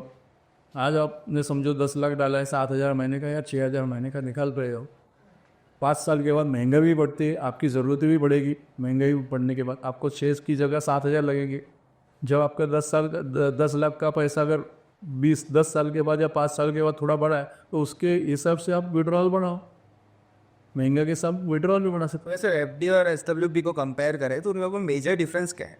हो। FD में आपका जो प्रिंसिपल अमाउंट है वो बढ़ेगा नहीं, चांसेस नहीं है बढ़ने का, और फिक्स इनकम मिलते रहेगा 6% का। अगर आज 6% का आपको मिल रहा है, इंटरेस्ट रेट 6% है, कल को अगर 10 साल के बाद MD के रेट नीचे हो गए, 4% हो गए, तो 4% से पैसा मिलेगा। आपकी तो एक्सपेंसेस बढ़ी रहेगी वो टाइम पे, बराबर है। आज अगर 10,000 खर्चा आता है, उसके हिसाब से आप इंटरेस्ट का अमाउंट ले रहे हो, 10 साल के बाद आपका खर्चा हो जाएगा 15,000 और इंटरेस्ट रेट हो जाएगा 8,000। वो जो 7,000 का गैप किधर से पूरा करोगे? वो 7,000 का गैप पूरा करने के लिए आपको प्रिंसिपल से पैसा निकालना पड़ेगा, वो प्रिंसिपल वहाँ से कम होते जाएगा। वहाँ पे प्रिंसिपल कम होता जाएगा और जहाँ तक मैं यहाँ पे प्रिंसिपल बड़े WP में इस WP में 10 साल के बाद अगर 10 लाख का 15 लाख हो गया, तो 10,000 आप विड्रॉ कर रहे हो, 7,000 विड्रॉ कर रहे हो, वो ज़्यादा विड्रॉ हो, 10,000 विड्रॉ करो। एक तरह से देखा जाए तो अगर सर मैं एक बड़ा सा अमाउंट अगर लमसम में SWP में डाल दूँ तो मेरा पैसा ख़त्म ही नहीं होगा, ख़त्म नहीं हो, वो कंटिन्यू चलता रहेगा और बढ़ता रहेगा। वो परपेचुअलिटी है, वो बढ़ता रहेगा, चलता रहेगा। आप आपके बच्चों के ऊपर डिपेंड नहीं रहोगे, आपके खर्चे बढ़ेंगे तो आप इधर से ज़्यादा निकल सकोगे। लेकिन FD इसमें ये सहूलियत नहीं मिलेगी आपको, क्योंकि फिक्स इंटरेस्ट है, वहाँ पे आपका पैसा बढ़े नहीं बढ़ेगा। एन्युटी प्लान में भी वैसा ही होता है, वहाँ पे जो पैसा है जब तक है तब तक रखोगे। दूसरी बात इम्पॉर्टेंट इसमें ये है कि अगर एन्युटी लोगे, FD करोगे, आपने अगर 10 लाख की FD की, बराबर है, आपको अगर 1 लाख की इमरजेंसी लगी, मुझे 1 लाख चाहिए, वहाँ से अगर पैसा निकालोगे तो आपका इंटरेस्ट इमीडिएट कम हो जाएगा, क्योंकि 10 लाख के ऊपर आप इंटरेस्ट ले रहे हो मंथली, बराबर। 1 लाख आपने विड्रॉ किया तो 9 लाख के रुपये का इंटरेस्ट कम हो जाएगा ना, एज़ कम्पेयर टू 10 लाख की इंटरेस्ट। लेकिन यहाँ ऐसा नहीं होता है, यहाँ पे आप जितना चाहिए, 1 लाख अगर लगा तो म्यूचुअल फंड का प्रिंसिपल से आप कभी भी विड्रॉ कर सकते हो। और दूसरा, FD से आप विड्रॉ करोगे तो आपको पेनल्टी लगेगी, बीच में विड्रॉ किया इसके लिए, ब्रेक किया इसके लिए। FD ने तो एन्युटी में विड्रॉ ही नहीं कर सकते, क्योंकि लॉक इन है, वहाँ विड्रॉ नहीं कर सकोगे। पोस्ट ऑफिस में रखोगे वो भी लॉक इन है, वहाँ से भी विड्रॉ नहीं कर सकोगे। वहाँ क्वार्टरली इंटरेस्ट मिलता है आपको पोस्ट ऑफिस में, सीनियर सिटीजन सेविंग्स की पे, वो सेफ है, उधर रखना चाहिए। नहीं, मैं बिल्कुल नहीं बोल रहा हूँ मत रहो कर, लेकिन ये देखो कि आपको लिक्विडिटी भी रखनी चाहिए। आज के ज़माने में कैश इज़ किंग, जितनी लिक्विडिटी आपके पास है वो ज़रूरी है। कोई क्या करते हैं कि अपना रहने के बगैर दूसरा जो इन्वेस्टमेंट में जो फ्लैट लिया है वो भाड़े पे चढ़ा देते हैं और यहाँ से मंथली इनकम देते हैं। समझो 50 लाख का फ्लैट है, उसमें से अगर 10,000 रुपये भाड़ा आ रहा है, 10 से 15,000 रुपया, तो वो इनकम कैलकुलेट करते हैं। लेकिन वो लोग ये नहीं सोचते इमरजेंसी के टाइम पे मैं एक बेडरूम नहीं बेच सकता, मुझे पूरा फ्लैट बेचना चाहिए, और वो भी बेचने के लिए 6 महीना जाएगा। और इमरजेंसी में अगर फ्लैट बेचने को जाओगे आप, तो आपको डिस्ट्रेस सेल में आगे का खरीदने वाला 6 महीना लगेगा, वो कीमत डाउन पेमेंट में मांगेगा। 50 लाख का फ्लैट वो 40 लाख में मांगेगा आपसे। कल की बात है सर, मेरे एक दोस्त से मेरी बात हो रही थी, उसने एक शॉप परचेज किया है, 50 लाख उसकी वैल्यूएशन है, 50 से 60 लाख रुपए, उसको महीने का 10,000 भाड़ा आ रहा है। तो उसने 60 लाख रुपए वहाँ पे पूरा लमसम डाल दिया और वहाँ से अब वो 10,000 रुपये रेंट ले रहा है। अगर वो 60 लाख की SWP कर देता तो क्या होता है सर? 40,000 का महीना का मिलता है उसके, ओके, फिर 42,000। अब और वो मिलने के बावजूद वो 60 लाख उसने डाला है वो भी बढ़ने की चांसेस है, okay, वो भी अप्रिशिएट होगा। करो लास्ट 10 साल में रियल एस्टेट के भाव 5.5% पर ईयर से बढ़े नहीं हैं। और लोगों को लगता है कि रियल एस्टेट में बहुत पैसा हम लोगों ने बनाया, लेकिन ऐसा हुआ नहीं है, मिसकंसेप्शन है। और ये मैं बात मेट्रो सिटी की बोल रहा हूँ, ठाणे, पुणे, मुंबई, इधर के रेट्स मैक्सिमम 7% से बढ़े। एप्रिसिएशन हम लोग को हमारे क्लाइंट बोलते हैं मैंने 5 से 10 साल के बाद पहले इतने इतने लिया था फ्लैट, आज इसका वैल्यू करोड़ों में। अरे भाई लेकिन रिटर्न देखो, हम लोग फिर रिटर्न कैलकुलेट करके दिखाते हैं 5.5% के ऊपर बढ़ा नहीं, क्या आपने कमाया? एप्रिसिएशन नहीं है, इन्फ्लेशन तो उससे ज्यादा है। इन्फ्लेशन तो उससे ज़्यादा है, तो आपने क्या कमाया? जो फैंसी है ना रियल एस्टेट के बारे में वो अभी कम होती जा रही है। पहले 20 साल पहले किसी ने फ्लैट लिया और अभी बेचने में जाएगा उसको पैसा मिलेगा।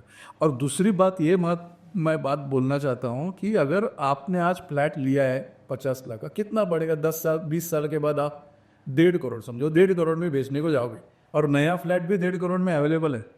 लोग पुराना क्यों खरीदेंगे? पुराना क्यों खरीदेंगे? और वो बिल्डर से जिसने हमको ये बोल के बेचा था कि ये नया कंस्ट्रक्शन है, वो उस समय ये बोलेगा ये पुराना कंस्ट्रक्शन है, ये मत लो, नया कंस्ट्रक्शन लो। लिक्विडिटी बिल्कुल नहीं। बिल्कुल नहीं है लिक्विडिटी। और पोर्टफोलियो पे ऐसे रहते हैं, हम लोगों ने ऑब्जर्व किया है, लोगों के पोर्टफोलियो ऐसे रहते हैं ना कि 3 करोड़ का पोर्टफोलियो है, बराबर है, टोटल पोर्टफोलियो फाइनेंशियल इंस्ट्रूमेंट्स का, उसमें 2 करोड़ का फ्लैट ही है। लोगों का जनरल देखा गया है, समझो 3 करोड़ का पोर्टफोलियो है फिनेंशियल एसेट्स का उनका, तो उसमें 2-2.5 करोड़ का हाउस ही रहता है, यानी खुद रहने वाले जो है वो हाउस है, और 1-2 हाउस उन्होंने इन्वेस्टमेंट के लिए लेके रखा है और उसके ऊपर भी हाउसिंग लोन है, और बाकी का जो पैसा है वो PPF FDs उसमें जा रहा, और म्यूचुअल फंड का कुछ 5-6% है, पर आप बहुत उल्टा कर दे। तो उसकी वजह से क्या होता है, लिक्विडिटी नहीं रहती है उनके पास से, और इनलिक्विड होने के कारण ग्रोथ भी नहीं होती है। ये प्रॉब्लम की वजह से वो जो है ना वेल्थ क्रिएशन वो नहीं होता है। मैंने जैसे बोला कि जो रूल है 100 माइनस your age should go to equity, उतना इक्विटी में जाना चाहिए। जैसे 21 साल के आप हो तो 100 माइनस 21 आपका 79% इक्विटी में जाना चाहिए। Talking about equity mutual fund, not mutual fund, equity direct equity में जाना चाहिए। लेकिन डायरेक्ट इक्विटी में मैंने जैसे बोला कि रिसर्च करना पड़ता है, बहुत सारे उसमें पैरामीटर्स हैं। 1 लाख में आप 20-40 स्टॉक तो ले नहीं सकते हो, और एंट्री कर सकते हो तो एग्जिट कहाँ करना है मालूम नहीं है, कंपनीज क्या कर रही होंगी। इन्वेस्टर के लिए इक्विटी वो बहुत टीडियस जॉब है और वो नहीं कर सकते। इसके अलावा आप अगर इक्विटी म्यूचुअल फंड में इन्वेस्ट कर रहे हो तो एकदम ईजी है आपके लिए।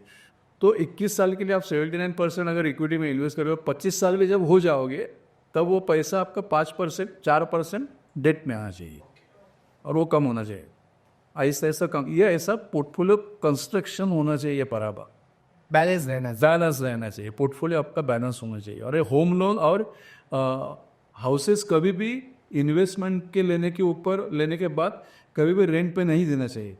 रेंट पे अगर दोगे तो उसमें यील्ड कितना आता है, 2% का यील्ड, लेकिन नेट यील्ड आप पकड़ोगे तो 1-1.5% का भी नहीं आएगा, क्योंकि प्रॉपर्टी टैक्स आपको भरना पड़ता है। और अगर रेट आपने रेट के ऊपर किसी को दिया है तो वो आदमी अगर छोड़ के गया तो दूसरा टाइम आर्मी ढूंढने के लिए आपको 3-4 महीना जाता ही है, तो वो गैप है। फिर रिपेयरिंग का गैप है, रिपेयर तो आपको ही करना पड़ता है। फिर वो देखना, अगर अच्छा सही आदमी आए तो ठीक है, कोई अगर निकलेगा नहीं, वो कोर्ट केस वो कौन करेगा, सोसाइटी का झंझट रहता है। ये सब जो तकलीफ है ना, उससे अगर बाहर आना है तो अपना जो रियल इस्टेट का इन्वेस्टमेंट है ना, मैं ये रिटेल इन्वेस्टर्स का बोल रहा हूँ, रियल इस्टेट का इन्वेस्टमेंट कम करना चाहिए। मैक्सिमम जो है आपका फोकस इक्विटी के ऊपर रहना चाहिए, इक्विटी म्यूचुअल फंड्स या इक्विटीज़ उसमें रहना चाहिए। और बाद में आपका फिर फिक्स डिपॉजिट आ गया, उसमें FD आ गया, PPF आ गया, सीनियर सिटीजन आ गया, गोल्ड आ गया। गोल्ड इज़ इन्फ्लेशन हेज है, बराबर। Gold is also good product to hedge the inflation, यानी जब महंगाई बढ़ती है तो गोल्ड के भाव भी बढ़ते हैं। अगर आपने देखा रहेगा महंगाई का जब बढ़ता जाता है परसेंटेज, तो गोल्ड का भी, तो gold is good investment, not investment, inflation hedge. Gold चाहिए, थोड़ा चाहिए, 5% to 10% हमारे पोर्टफोलियो में गोल्ड चाहिए। लेकिन एलियंस क्या करते हैं, ज़्यादा गोल्ड में इन्वेस्ट करते हैं। आपके पहले जनरेशन अगर देखेंगे आप तो गोल्ड के ऊपर ज़्यादा इन्वेस्टमेंट और फोकस रहता था, और वो जो इमोशनल अटैचमेंट है गोल्ड के वो भी है। लेकिन आज की जनरेशन, मैं आपको अगर पूछूं आपको गोल्ड अच्छा लगता है क्या, तो आपका जवाब क्या रहेगा? ऐसा लगता है but not as a like ऐसा वो क्रेज नहीं है, फिर वो इमोशनल अटैचमेंट जो है वो माइंडसेट नहीं है. अगर आपको बोलेंगे हम लोग कि आप किसी फंक्शन में गोल्ड के जो ऑर्नामेंट्स है बहुत भारी भारी ऑर्नामेंट पहन के जाओगे क्या? नहीं जाओगे. तो आज की जनरेशन को गोल्ड नहीं पसंद है. अरे गोल्ड का मात्रा जो है वो कम होना चाहिए और इक्विटी का इन्वेस्टमेंट ज़्यादा होना चाहिए, क्योंकि equity is a wealth creator. Gold का जो रिटर्न है ना, आपने अगर पिछले 30-40 साल का रिटर्न देगा तो 8 to 9% पर एनम के ऊपर गोल्ड बढ़ा नहीं है. आपको लगता है बहुत बड़ा है, लेकिन नहीं बढ़ा है. कभी भी ना इन्वेस्टमेंट का रिटर्न है ना परसेंटेज में काउंट करना चाहिए, या कि वैल्यू में. हम लोग गलती करते हैं, वैल्यू में देखते हैं कितने में लिया था और उसका कितना हो गया, लेकिन बाबा रिटर्न कितना मिला है, परसेंटेज रिटर्न कितना मिला है वो नहीं देखते, वो देखना जरूरी. जैसे सर आपने मेंशन किया लोन पे ही घर लेते हैं मैक्सिमम लोग, तो क्या लोन पे घर लेना सही है? First question. And second sir, 20 से 30 सालों का लोन होता है तो पीपल ट्राई कि मैं इसको जल्दी से जल्दी रीपेमेंट कर देता हूँ, लोन ख़त्म कर देता हूँ. व्हाट डू यू से ऑन दिस? हाउसिंग जो हाउस है वो लोन पे ही लेते चाहिए. बराबर. बिजनेस लोन पे लेके चलाते हैं.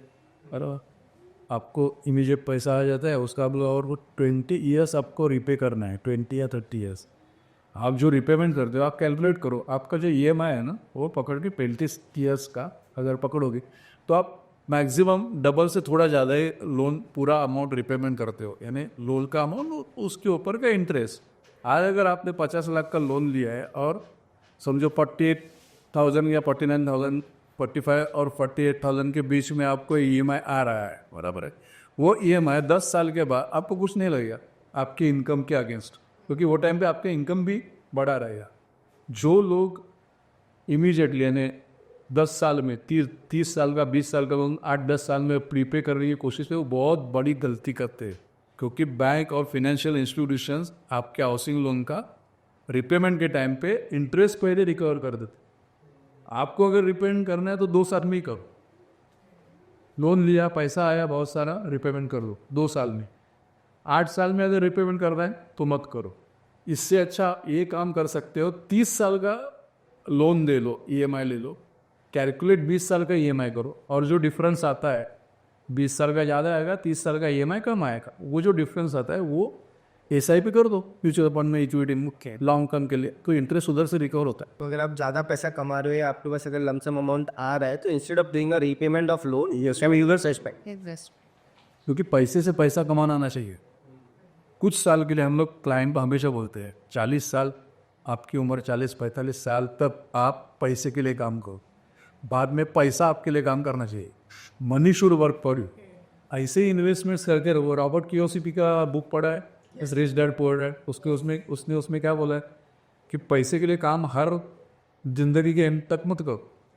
जो काम कर रहे इन्वेस्टमेंट्स आपके एसेट्स इतने बढ़ाओ कि उधर से आपको पैसा आने. money should work. Yes, money should work. After some time money should work for it. बराबर. काफ़ी सारे लोग सर ये ऐसा सोचते हैं, एंड मेरा पर्सनली भी ये क्वेश्चन है, मुझे डायरेक्ट स्टॉक्स में कब इन्वेस्ट करना चाहिए? बिल्कुल कभी नहीं. ओके. क्यों करना नहीं चाहिए? अगर आपको रिसर्च आता है, कंपनी आप मॉनिटर कर सकते हो, तो ही आप डायरेक्ट स्टॉक में इन्वेस्ट करो. कोई ऐसा क्राइटेरिया है क्या सर कि म्यूचुअल फंड में इतना इन्वेस्ट करने के बाद I can go for direct stock से? डायरेक्ट स्टॉक में इन्वेस्ट कर सकते हो. अगर आप म्यूचुअल फंड में 50 रुपये इन्वेस्ट कर रहे हो तो 5-10 रुपये आप डायरेक्ट स्टॉक्स में इन्वेस्ट करो. अगर आपकी क्या बोलते हैं ना पैशन है इन्वेस्टमेंट, लेकिन वो सीखो, उसका ज्ञान. सीख के करना चाहिए. हाँ, Without knowledge. Without knowledge. अगर क्या होता है मालूम है कि हर्ड मेंटेलिटी के ऊपर ज़्यादातर इन्वेस्टमेंट लोग करते हैं. ये फलाना स्टॉक अच्छा है दे दो, और उसमें क्या होता है जब वो स्टॉक्स का समय आता है ना, फैंसी स्टॉक्स, ऐसे कितने स्टॉक्स है वो चलने के टाइम पे बहुत चल, बाद में ऐसे गिरे कि लोगों को पैसा बचा नहीं. 10,000 का इन्वेस्टमेंट 100, 200, 150 रुपये तक आ गया. बराबर. आप IT के बबल के टाइम पे आप नहीं थे शायद, 2001 साल में IT का बबल बर्स्ट हो गया. बराबर. वो टाइम पे जो IT के सब लोग IT के स्टॉक में पैसे डाल रहे थे. लेकिन कुछ कंपनी जो 1,000, 1,500 रुपये के रेट में चल रहे थे, उसका वो 1-2 रुपये हो गया. हाँ, इतना होता है. जो स्टॉक्स बढ़ते हैं ना उसको उसको मॉनिटर करना बहुत कठिन है। और होता क्या, मेंटेलिटी क्या होता है, एक बार पोर्टफोलियो बना देते हैं ना लोग, बाद में कंटालते हैं, वो बोर होने लगते हैं, और वही स्टॉक मैं देखता रहा हूँ। तो कभी गिर जाने के बाद क्या होता है, जाने तो डूब गया समझो। ऐसे कितने लोग हैं जिन्होंने वो जो पेपर है ना वो रद्दी पेपर हो गया है, ऐसे स्टॉक में पैसे डाल के रखे, रद्दी पेपर हो गए। नहीं करना है ऐसा। अगर आपको म्यूचुअल फंड पे फंड मैनेजर उसके रिसर्च टीम आपकी बिहाफ से रिसर्च कर रहे हैं, इन्वेस्ट कर रहे हैं आपका पैसा, तो क्यों ये झंझट में पड़ना है? पढ़ने की जरूरत ही नहीं है ना। आपका देखो, आपको नींद अच्छी आनी चाहिए, आपका तो काम नहीं है। आप अगर डायरेक्ट स्टॉक में इन्वेस्ट करोगे और वो स्टॉक कंटिन्यूस डाउन ट्रेंड में यानी डाउन होते जाएगा, तो आपको नींद अच्छी आएगी? नहीं आएगी। लेकिन म्यूचुअल फंड में क्या होगा, ठीक है डाउन होगा तो एक्सपर्ट है, वो देखेंगे कभी एग्जिट करना है, कभी एंट्री लेना है, वो उनका काम है, कौन से स्टॉक में इन्वेस्ट करना है उसके ऊपर छोड़, हम आराम से सो सकते हैं ना। वो एक्सपर्ट है। और कंपटीशन इतनी बढ़ गई है ना, आजकल म्यूचुअल फंड में भी स्ट्रैटेजीज डिज़ाइन होने लगे, उसके बाहर कोई जाता नहीं है। ये स्ट्रैटेजी के बाहर जाने को उनको परमिशन ही नहीं है। मार्केट कैपिटल की भी रिस्ट्रिक्शंस है, सेबी ने रिस्ट्रिक्शन है, उसके नीचे के मार्केट कैपिटल के कंपनी में इन्वेस्ट ही नहीं करना है, क्योंकि लिक्विडिटी का इशू आ जाता है। इंस्टीट्यूशन म्यूचुअल फंड्स खरीदी करते हैं, वो बल्क में करोड़ों के शेयर्स खरीदी करते हैं। अगर कुछ हो गया कंपनी में तो बेचने को जाओगे तो बेच नहीं पाओगे ना, सामने खरीदने वाला तो कोई चाहिए। इसकी वजह से लिक्विडिटी का भी प्रॉब्लम आता है, इसकी वजह से मार्केट कैपिटल का भी उनको रिस्ट्रिक्शन है। कंपनी ऐसी ढूंढनी चाहिए, ऐसी इसमें इन्वेस्ट करना चाहिए कि ये कंपनी का मार्केट कैपिटल इतना है तो उसमें इन्वेस्ट करो। वो रिस्ट्रिक्शंस है, सेबी के बहुत स्ट्रिंजेंट नॉर्म्स है। एक ही ग्रुप की कंपनी में 8% से 7% के ऊपर आप इन्वेस्ट नहीं कर सकते हो, आपको कितने भी अच्छा लगे। म्यूचुअल अपना फंड मैनेजर की फेवरेट कंपनी है, लेकिन वो इन्वेस्ट नहीं कर सकता है, वो रूल्स के बाहर नहीं जा सकता है। और दूसरी बात, सबसे बड़ी बात, अभी जो नया रूल आया है, skin in the game. Mutual fund manager को जो स्कीम वो मैनेज कर रहे हैं उसमें उनका खुद का पैसा इन्वेस्ट करना पड़ता है, उनकी सैलरी का, तो उनका भी रिस्क है ना। तो ऐसे स्टॉक वो लेंगे ही नहीं, ऐसे राम भरोसे वाले स्टॉक्स लेंगे ही नहीं, वो बराबर रिसर्च करके लेंगे, क्योंकि उनका पैसा भी लगा है। तो ये जो है ना, ये आपको इन्वेस्टर को ट्रांसपेरेंसी दिलाता है कि आप म्यूचुअल फंड में इन्वेस्ट करो, आपका पैसा वोलेटिलिटी रिस्क में रहेगा, लेकिन लॉन्ग टर्म में पैसा क्रिएट करोगे आप। करेक्ट। तो ऐसे होता है कि कौन से जिस फंड में फंड मैनेजर अपना पैसा डाल सकता है विद फुल ट्रस्ट, उसी फंड में वो अपने जिन इन्वेस्टर्स का भी पैसा डालेगा। बिकॉज अल्टीमेटली अगर वो इन्वेस्टर्स का पैसा डूब रहा है तो फंड मैनेजर का भी पैसा डूबेगा। इतने स्ट्रिंजेंट नॉर्म सेबी ने करके रखे हैं, तो क्यों इधर उधर भाग रहे हैं? क्यों फैंसी जो बोलते हैं ना कि एडवेंचरस करते हैं लोग, जल्दी पैसा, जल्दी अमीर होना चाहिए। जल्दी अमीर कोई नहीं होता है, उसको टाइम देना ही पड़ता है, देना ही पड़ता है। आप एकदम से 5 साल से एकदम 35 साल के आदमी का ब्रेन हो सकता है क्या? नहीं हो सकता है। उसमें कुछ ये होता है, उसके ऊपर काम होता है, एक्सपीरियंस होता है, उसके बाद आपका ब्रेन डेवलप होता है ना। या तो अचानक से 35 साल का हो नहीं सकता है ना। सेम वैसे ही है, सेम ट्रीटमेंट इक्विटी में वैसे ही है। कंपनी, क्योंकि कंपनी ग्रो होती है तभी इन्वेस्टमेंट ग्रो होता है। आज अगर 10,000 की कंपनी है, वो 1 लाख होने के लिए उसको मेहनत करना पड़ेगा, उसको सेल करना पड़ेगा, उसका नेटवर्क बढ़ाना पड़ेगा, उसको प्रोडक्ट डिज़ाइन करने पड़ेंगे, तो ही होते हैं ना, तो नहीं तो नहीं होते। सर कुछ देर पहले आपने मेंशन किया था कि लाइक जैसे जैसे इंडिया आगे बढ़ रहा है, जैसे जैसे इंडिया का ग्रोथ हो रहा है, वैसे एफडी के रेट्स कम हो रहे हैं, और we also say that mutual funds के रेट्स इंक्रीज हो रहे हैं, या फिर वो लाइक मिनिमम 12% रिटर्न तो देते ही है। ये डिफरेंस कैसे आता है सर एफडी और म्यूचुअल फंड्स में? क्या होता है, म्यूचुअल फंड यानी इक्विटी म्यूचुअल फंड का जो रेट्स थे ना, वो मैंने बोला था जीडीपी का रेट इंडिया का और इन्फ्लेशन ये मिला के इक्विटी का रेट आता है। यानी आज अगर जीडीपी अपना हमारा इंडिया का 7% से चल रहा है, 6.5 को 7%, और इन्फ्लेशन 6% या 6.5 से चल रहा है, तो 13-14% का मिनिमम रेट आता है ना, एवरेज रेट इक्विटी का। जैसे जैसे इंडिया यानी कंट्री ग्रो होगी तो वैसे वैसे जीडीपी भी कम होती जाएगा, इन्फ्लेशन भी कम होती जाएगा। ऐसा भी हो सकता है इन्फ्लेशन का रेट 4% हो और जीडीपी का रेट 5% हो, तो 9% का ही इक्विटी से रिटर्न मिलेगा। लेकिन तब तक आपका जो फिक्स इनकम का जो इंस्ट्रूमेंट्स है उसका रेट भी 3% 2% आ जाएगा। इन्फ्लेशन को होने के बाद आपको 9%, अगर इन्फ्लेशन 4% हुआ है तो जो इक्विटी का रेट 9% है, फिर भी आप 4-5% से 8.5-9% है, फिर भी आप 4-5% से इन्फ्लेशन को बीट कर रहे हैं। ऐसा नहीं है कि एफडी का रेट नीचे जाएगा फिक्स इनकम का और इक्विटी का रेट ऊपर जाएगा, ऐसा नहीं होता है।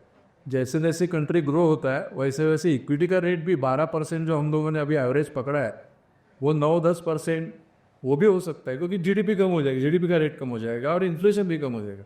Inflation plus GDP is equal to equity rate average, ये पकड़ के जाओगे। लेकिन इन्फ्लेशन कम होने की वजह से आपका जो महंगाई है वो बढ़ेगा कम। आज जो स्पीड से 7-8% से बढ़ रहा है जो गुड्स का दाम, वो कम बढ़ेगा, बराबर है। तो इन्वेस्टमेंट का रेट भी कम हो जाएगा तो उसको मैच करेगा ना। 4-5% का जो इन्वेस्टमेंट का रेट जो डिफरेंस है वो कायम रहने वाला है, जो बिटिंग का। लाइक अगर अभी इन्फ्लेशन 7% से बढ़ रहा है तो आगे जाके नॉट नेसेसरी कि वो 7% से ज़्यादा हो, लेकिन 4% 5% से भी पैसे 3% से भी बढ़ सकता है, लेकिन वो टाइम पे इक्विटी का रेट 8-9% होगा। आज क्या है 7% का अगर इन्फ्लेशन है, 12% का इक्विटी का रेट है, तो 4-5% का गैप है। वैसे भी उधर 4-5%, 3-4% का गैप मेंटेन रहेगा। सर हमारी एज के जो यंगस्टर्स हैं लाइक 20 साल 21 साल, उनको इन्वेस्टमेंट कब से शुरू करना चाहिए? Immediately okay. जब से वो जॉब को अर्निंग चालू करेंगे तब से इन्वेस्टमेंट चालू करना चाहिए। और इसमें एक लॉ आज की जनरेशन में मैं बताता हूँ आपको। पहले की जो जनरेशन थी, आपके पिताजी, माताजी, दादाजी, वो 18 साल 20 साल के बीच में अर्निंग स्टार्ट करते थे, बराबर। अब नहीं स्टार्ट होती थी 25 रिटायरमेंट जो है उनका 58-68 को होता था। अर्निंग का स्पैन उनका बहुत बड़ा था, बराबर है। और रिटायरमेंट का स्पैन कम था, 75-80, कोई को तो 60-65 तक ही जीते थे, क्योंकि वो डेथ रेट अपना ज़्यादा था वो टाइम पे।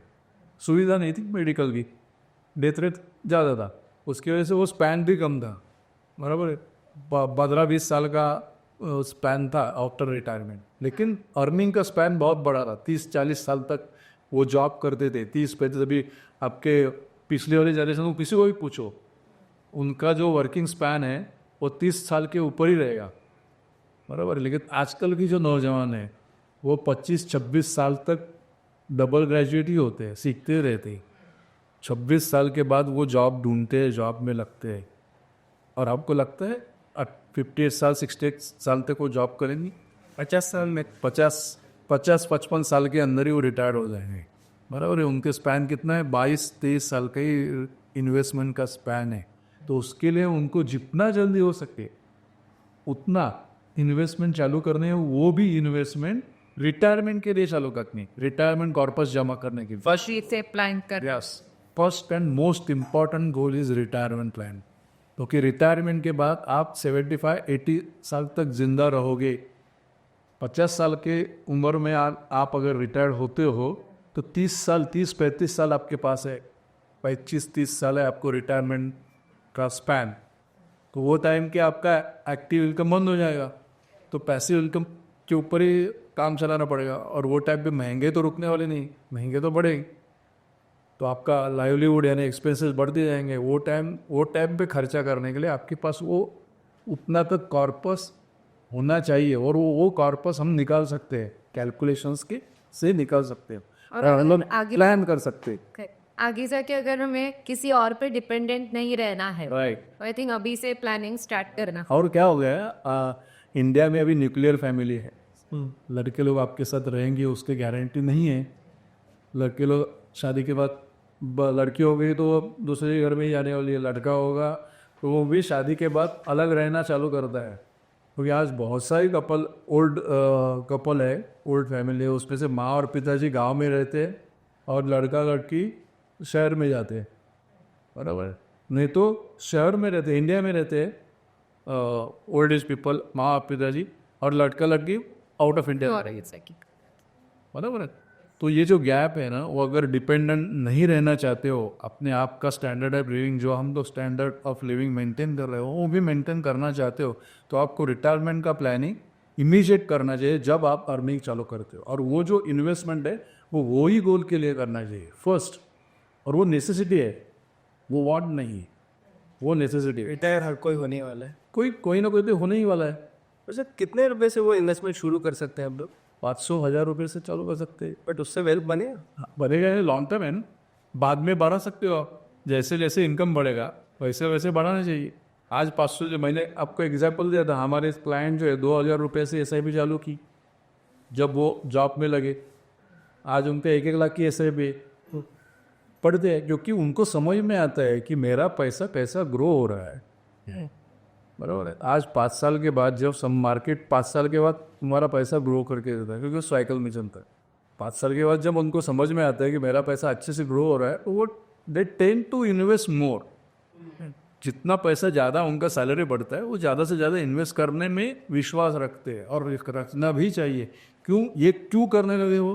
क्योंकि हम लोगों ने उनको एडुकेट किया, और एडुकेट करने के बाद ही उनका इन्वेस्टमेंट नहीं है, तो आज वो ग्रो कर रहे हैं। पहले अगर आप क्लाइंट फर्स्ट देखोगे तो ही आपका बिजनेस अच्छे से चलेगा। और क्लाइंट, हमारा एम ही वही है, मिशन ही वही है। जितने यंग है इन्वेस्टर्स, उनको पहले रिटायरमेंट के प्लानिंग का एडुकेट करें और इमीडिएट इन्वेस्टमेंट स्टार्ट करें। हम ऐसा नहीं कह रहे कि हमारे पास से ही चालू हो, लेकिन चालू हो, वो आदत लगनी चाहिए। है आजकल की जनरेशन स्पेंडिंग में ज़्यादा भरोसा करती है। बहुत सारे स्पेंडिंग ऐप्स है, स्पेंडिंग क्या बोलते हैं ना उसको, जरिए है स्पेंडिंग करने के लिए। हर महीने वीकेंड रहेगा, नहीं तो हर महीने इधर उधर घूमने जाते। हम ये नहीं बोलते कि आप घूमने मत जाओ, लेकिन ज़्यादा से ज़्यादा पैसा अगर महीने के 3 बार आप घूमने जाते हो, तो वो 2 बार करो, 1 बार करो, वो कट करो, और वो जो पैसा बचता है वो इन्वेस्ट करो, क्योंकि आपको रिटायरमेंट के बाद आपको देखना है। कि अगर आप घूमने के लिए पैसा निकाल सकते हो, पार्टीज़ के लिए निकाल सकते हो, यार चलो ज़्यादा नहीं तो 500-1000 रुपये तो म्यूचुअल फंड के लिए भी आप निकाल, फ्यूचर के लिए निकाल सकते हो बस। और सर एक और ट्रेंड मैंने देखा है आजकल, यंगस्टर्स में ट्रेडिंग का ट्रेंड बहुत ज़्यादा बढ़ रहा है। लाइक यार मैं ट्रेडिंग से पैसा बना लूँगा, तो trading, ETF and all the invest करता है। So what do you think about this?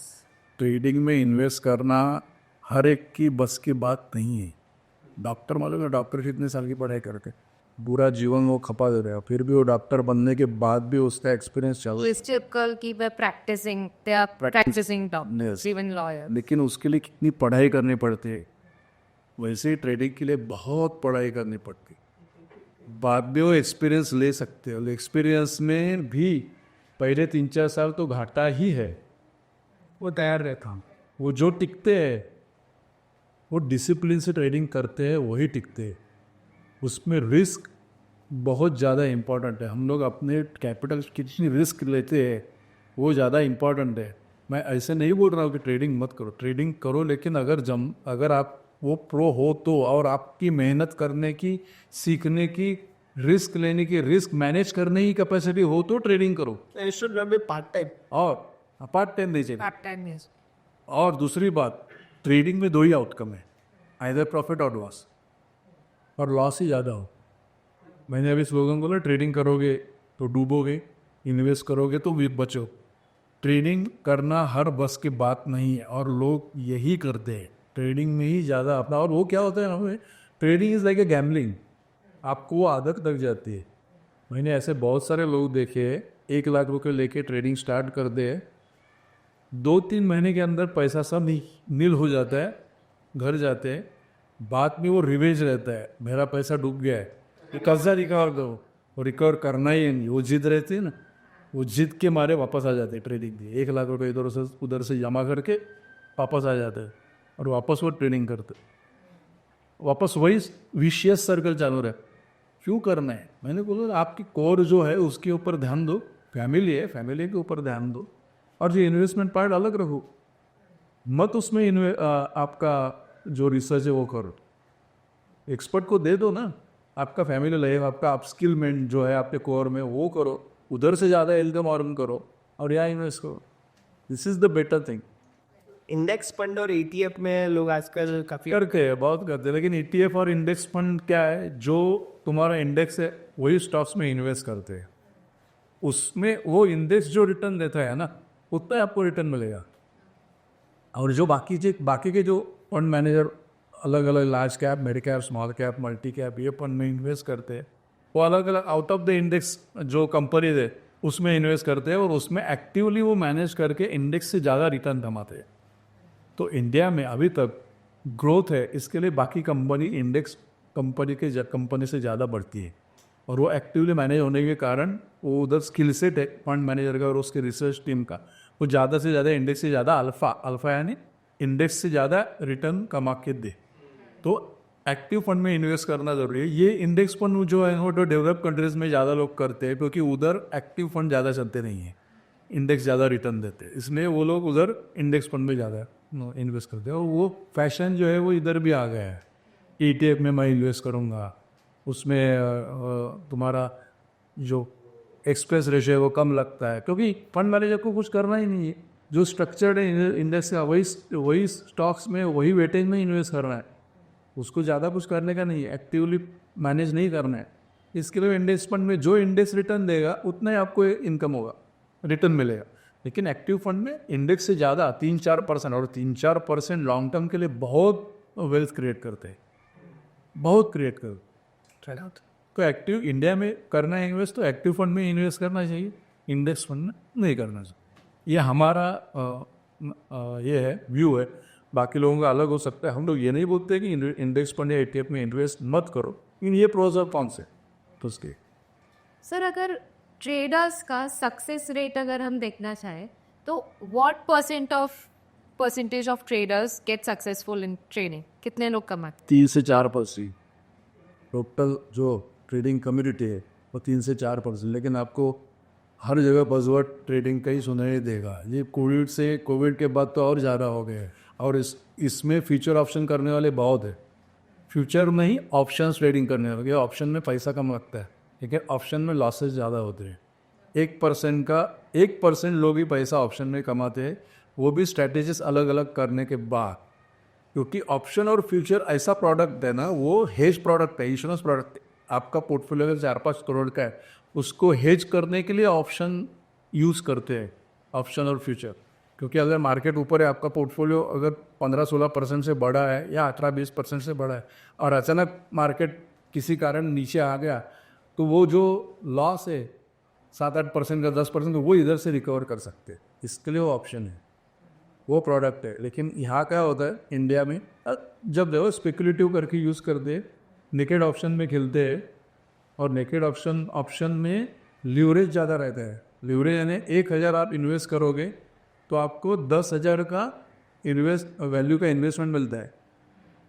उसमें प्रॉफिट 5,000 का भी हो सकता है और लॉस 5,000 का भी हो सकता है, और लॉस ही ज़्यादा होता है। 1,000 पे इन्वेस्टमेंट और लॉस 5,000, ये घर से 4,000 डालना पड़ता है ऊपर से। तो ये जो है ना ट्रेडिंग कभी अच्छा नहीं। सर कुछ सालों पहले लोगों को सबको क्रिकेटर बनना था, आज एक ऐसा टाइम आ चुका है सबको ट्रेडर में जरूर है। पर मतलब क्या होता है, यूट्यूब पे बहुत से वीडियो जो यूट्यूबर है जो ट्रेडिंग करते हैं वो ज्ञान देते हैं ना सबको, और ये इंस्टाग्राम में भी रील्स आते हैं। लोग सर वो लाइफस्टाइल जो कुछ ट्रेडर्स को मैं देखता हूँ इंस्टाग्राम पे, वो लोग इतने लग्जरियस लाइफस्टाइल दिखाते हैं ना कि वो बड़ी बड़ी गाड़ियों में घूम रहा है, पैसों की बारिश हो रही है। उनका मेन मोटो क्या रहता है, कोर्स 10 है, ज़्यादा से ज़्यादा कोर्स बेचना भी है और ज़्यादा से ज़्यादा लाइक आना चाहिए, व्यूज़ आना चाहिए, उधर से पैसा आना चाहिए। Yes definitely. इसके लिए वो प्रोन करते हैं। उसके वजह से जो व्यूअर्स है वो मिसलीड हो रहे हैं, वो नहीं सोचते। लाइक वेडिंग वो वीडियोस से इंस्पायर होके लोग ज़्यादातर ट्रेडिंग के तरफ जा रहे हैं। करते हैं, बहुत सारे करते हैं, लेकिन ट्रेडिंग से कुछ होता नहीं है और वो आदत लग जाती है, और आदत बहुत बुरी चीज़ है।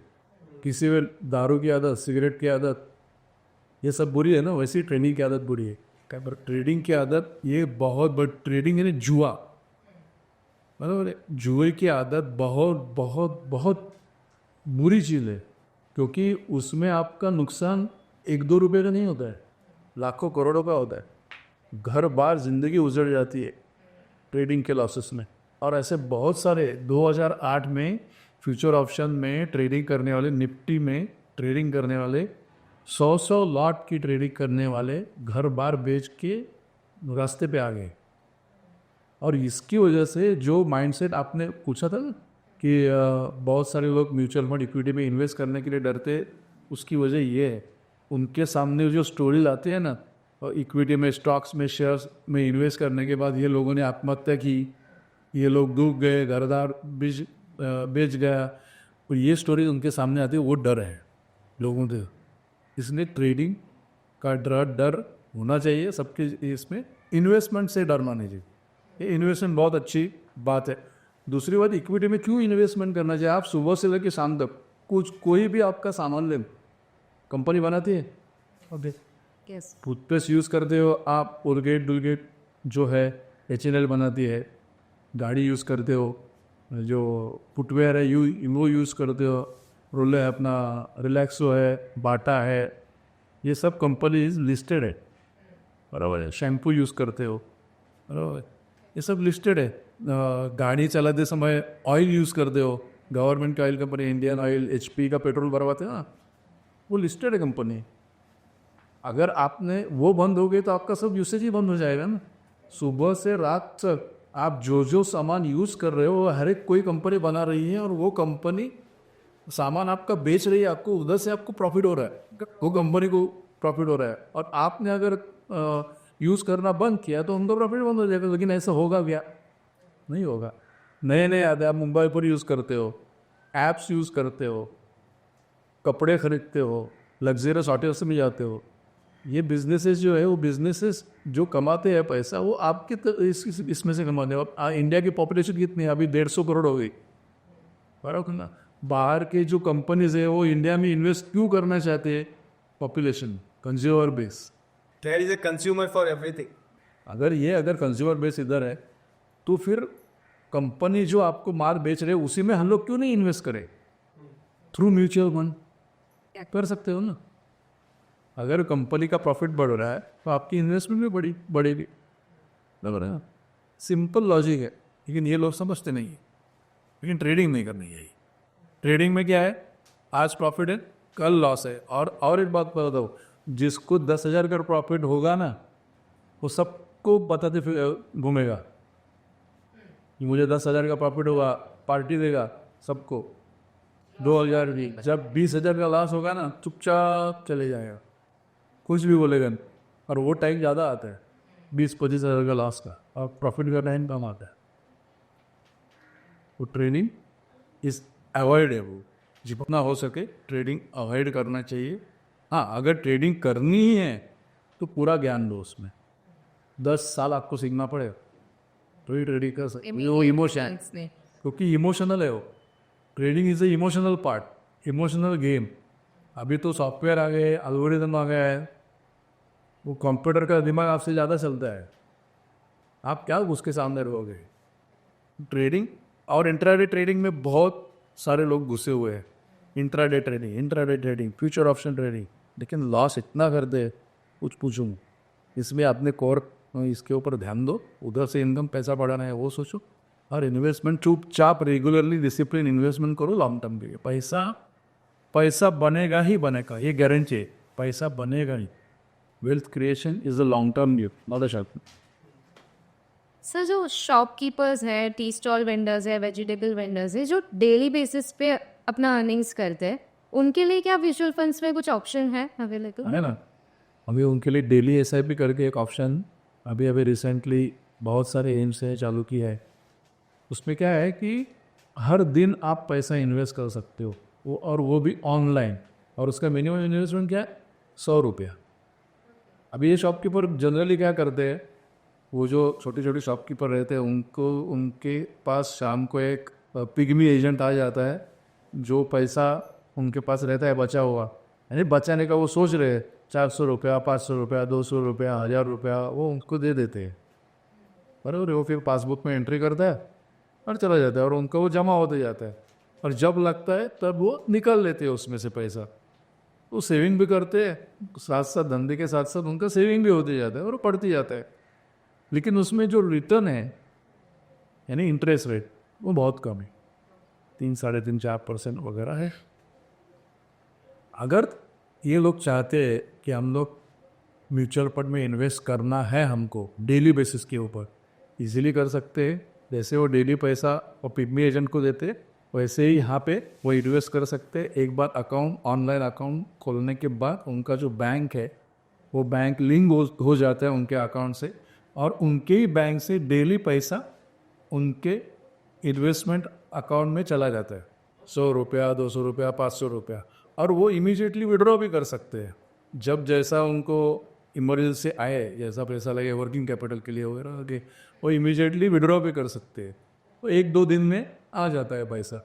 कुछ पैसा वो आगे ग्रो करने के लिए रख सकते हैं, और कुछ पार्ट ऑफ द अमाउंट वो इमीडिएट विड्रॉवल के लिए रख सकते हैं। उसमें उनको अगर लो ड्यूरेशन फंड में वो 100 रुपया है डेली इन्वेस्ट करते हैं तो उसमें उनको अंदर से 4.5-5.5% का अंदर से रिटर्न मिल सकता है।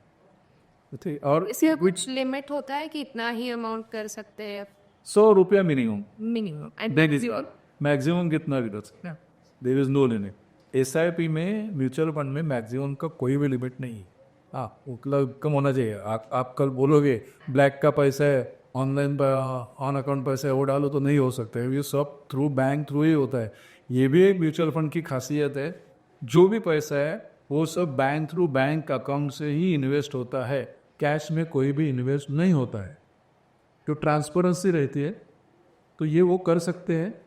और ये करने के लिए उनको सहूलियत ये है कि अभी जो जीपे से पेमेंट आता है ना, उनको वो जब डायरेक्ट बैंक में जाता है, अभी कैश कंपोनेंट कम होते जा रहा है, तो वो डायरेक्ट बैंक से इन्वेस्ट कर सकते हैं। सिर्फ अकाउंट ओपन करना है, बैंक लिंक करना है, और बैंक लिंक करने के बाद उनका डेली, उनका वर्किंग डे में डेली पैसा उधर जाएगा।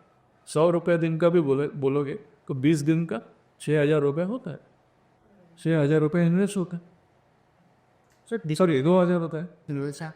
डेली SIP और मंथली SIP के रिटर्न्स में कितना डिफरेंस आ रहा है? ज़्यादा नहीं, कुछ 0.5-0.6% का रिटर्न है। वैसे इसके लिए जो कंफर्टेबल है वो उसके लिए। जो अपने कंफर्ट के हिसाब से, जो रेगुलर जॉब करता है उसके लिए मंथली SIP अच्छा है।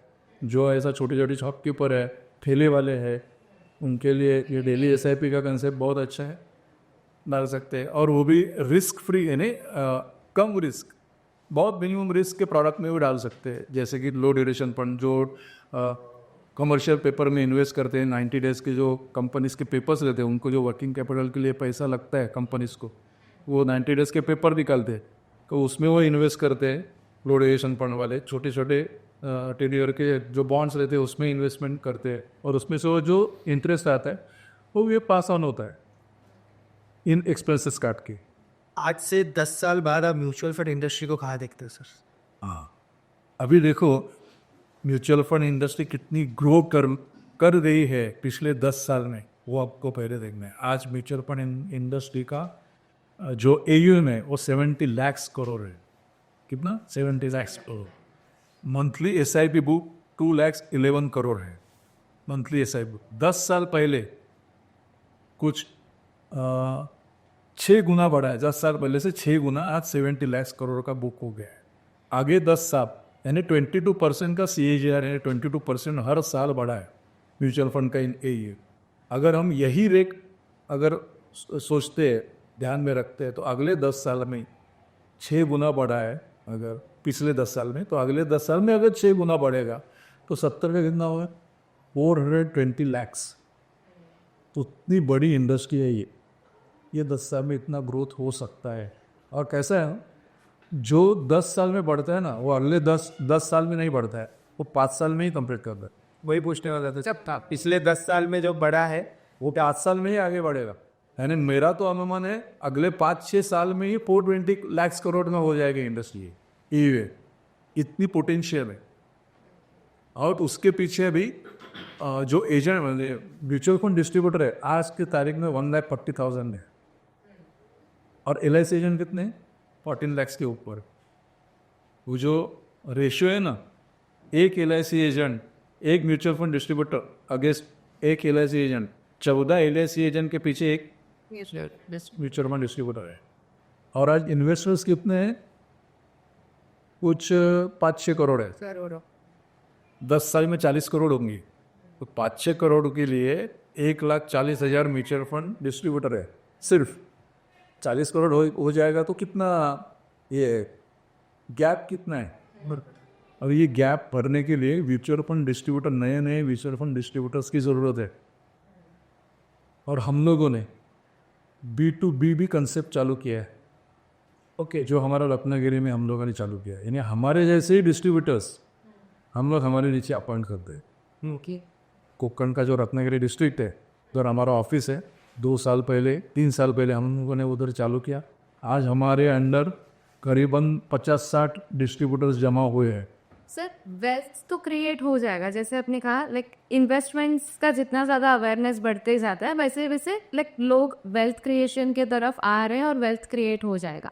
लेकिन लाइफ में जो हर्डल्स आएंगे, लाइक आगे जाके जो भी हर्डल्स आएंगे, जैसे कोई मतलब किसी मेंबर का डेथ हो गया, लाइक और कुछ एक्सपेंसेस, इमरजेंसी एक्सपेंसेस आ गया, तो ये वेल्थ को प्रोटेक्ट कैसे किया जाए?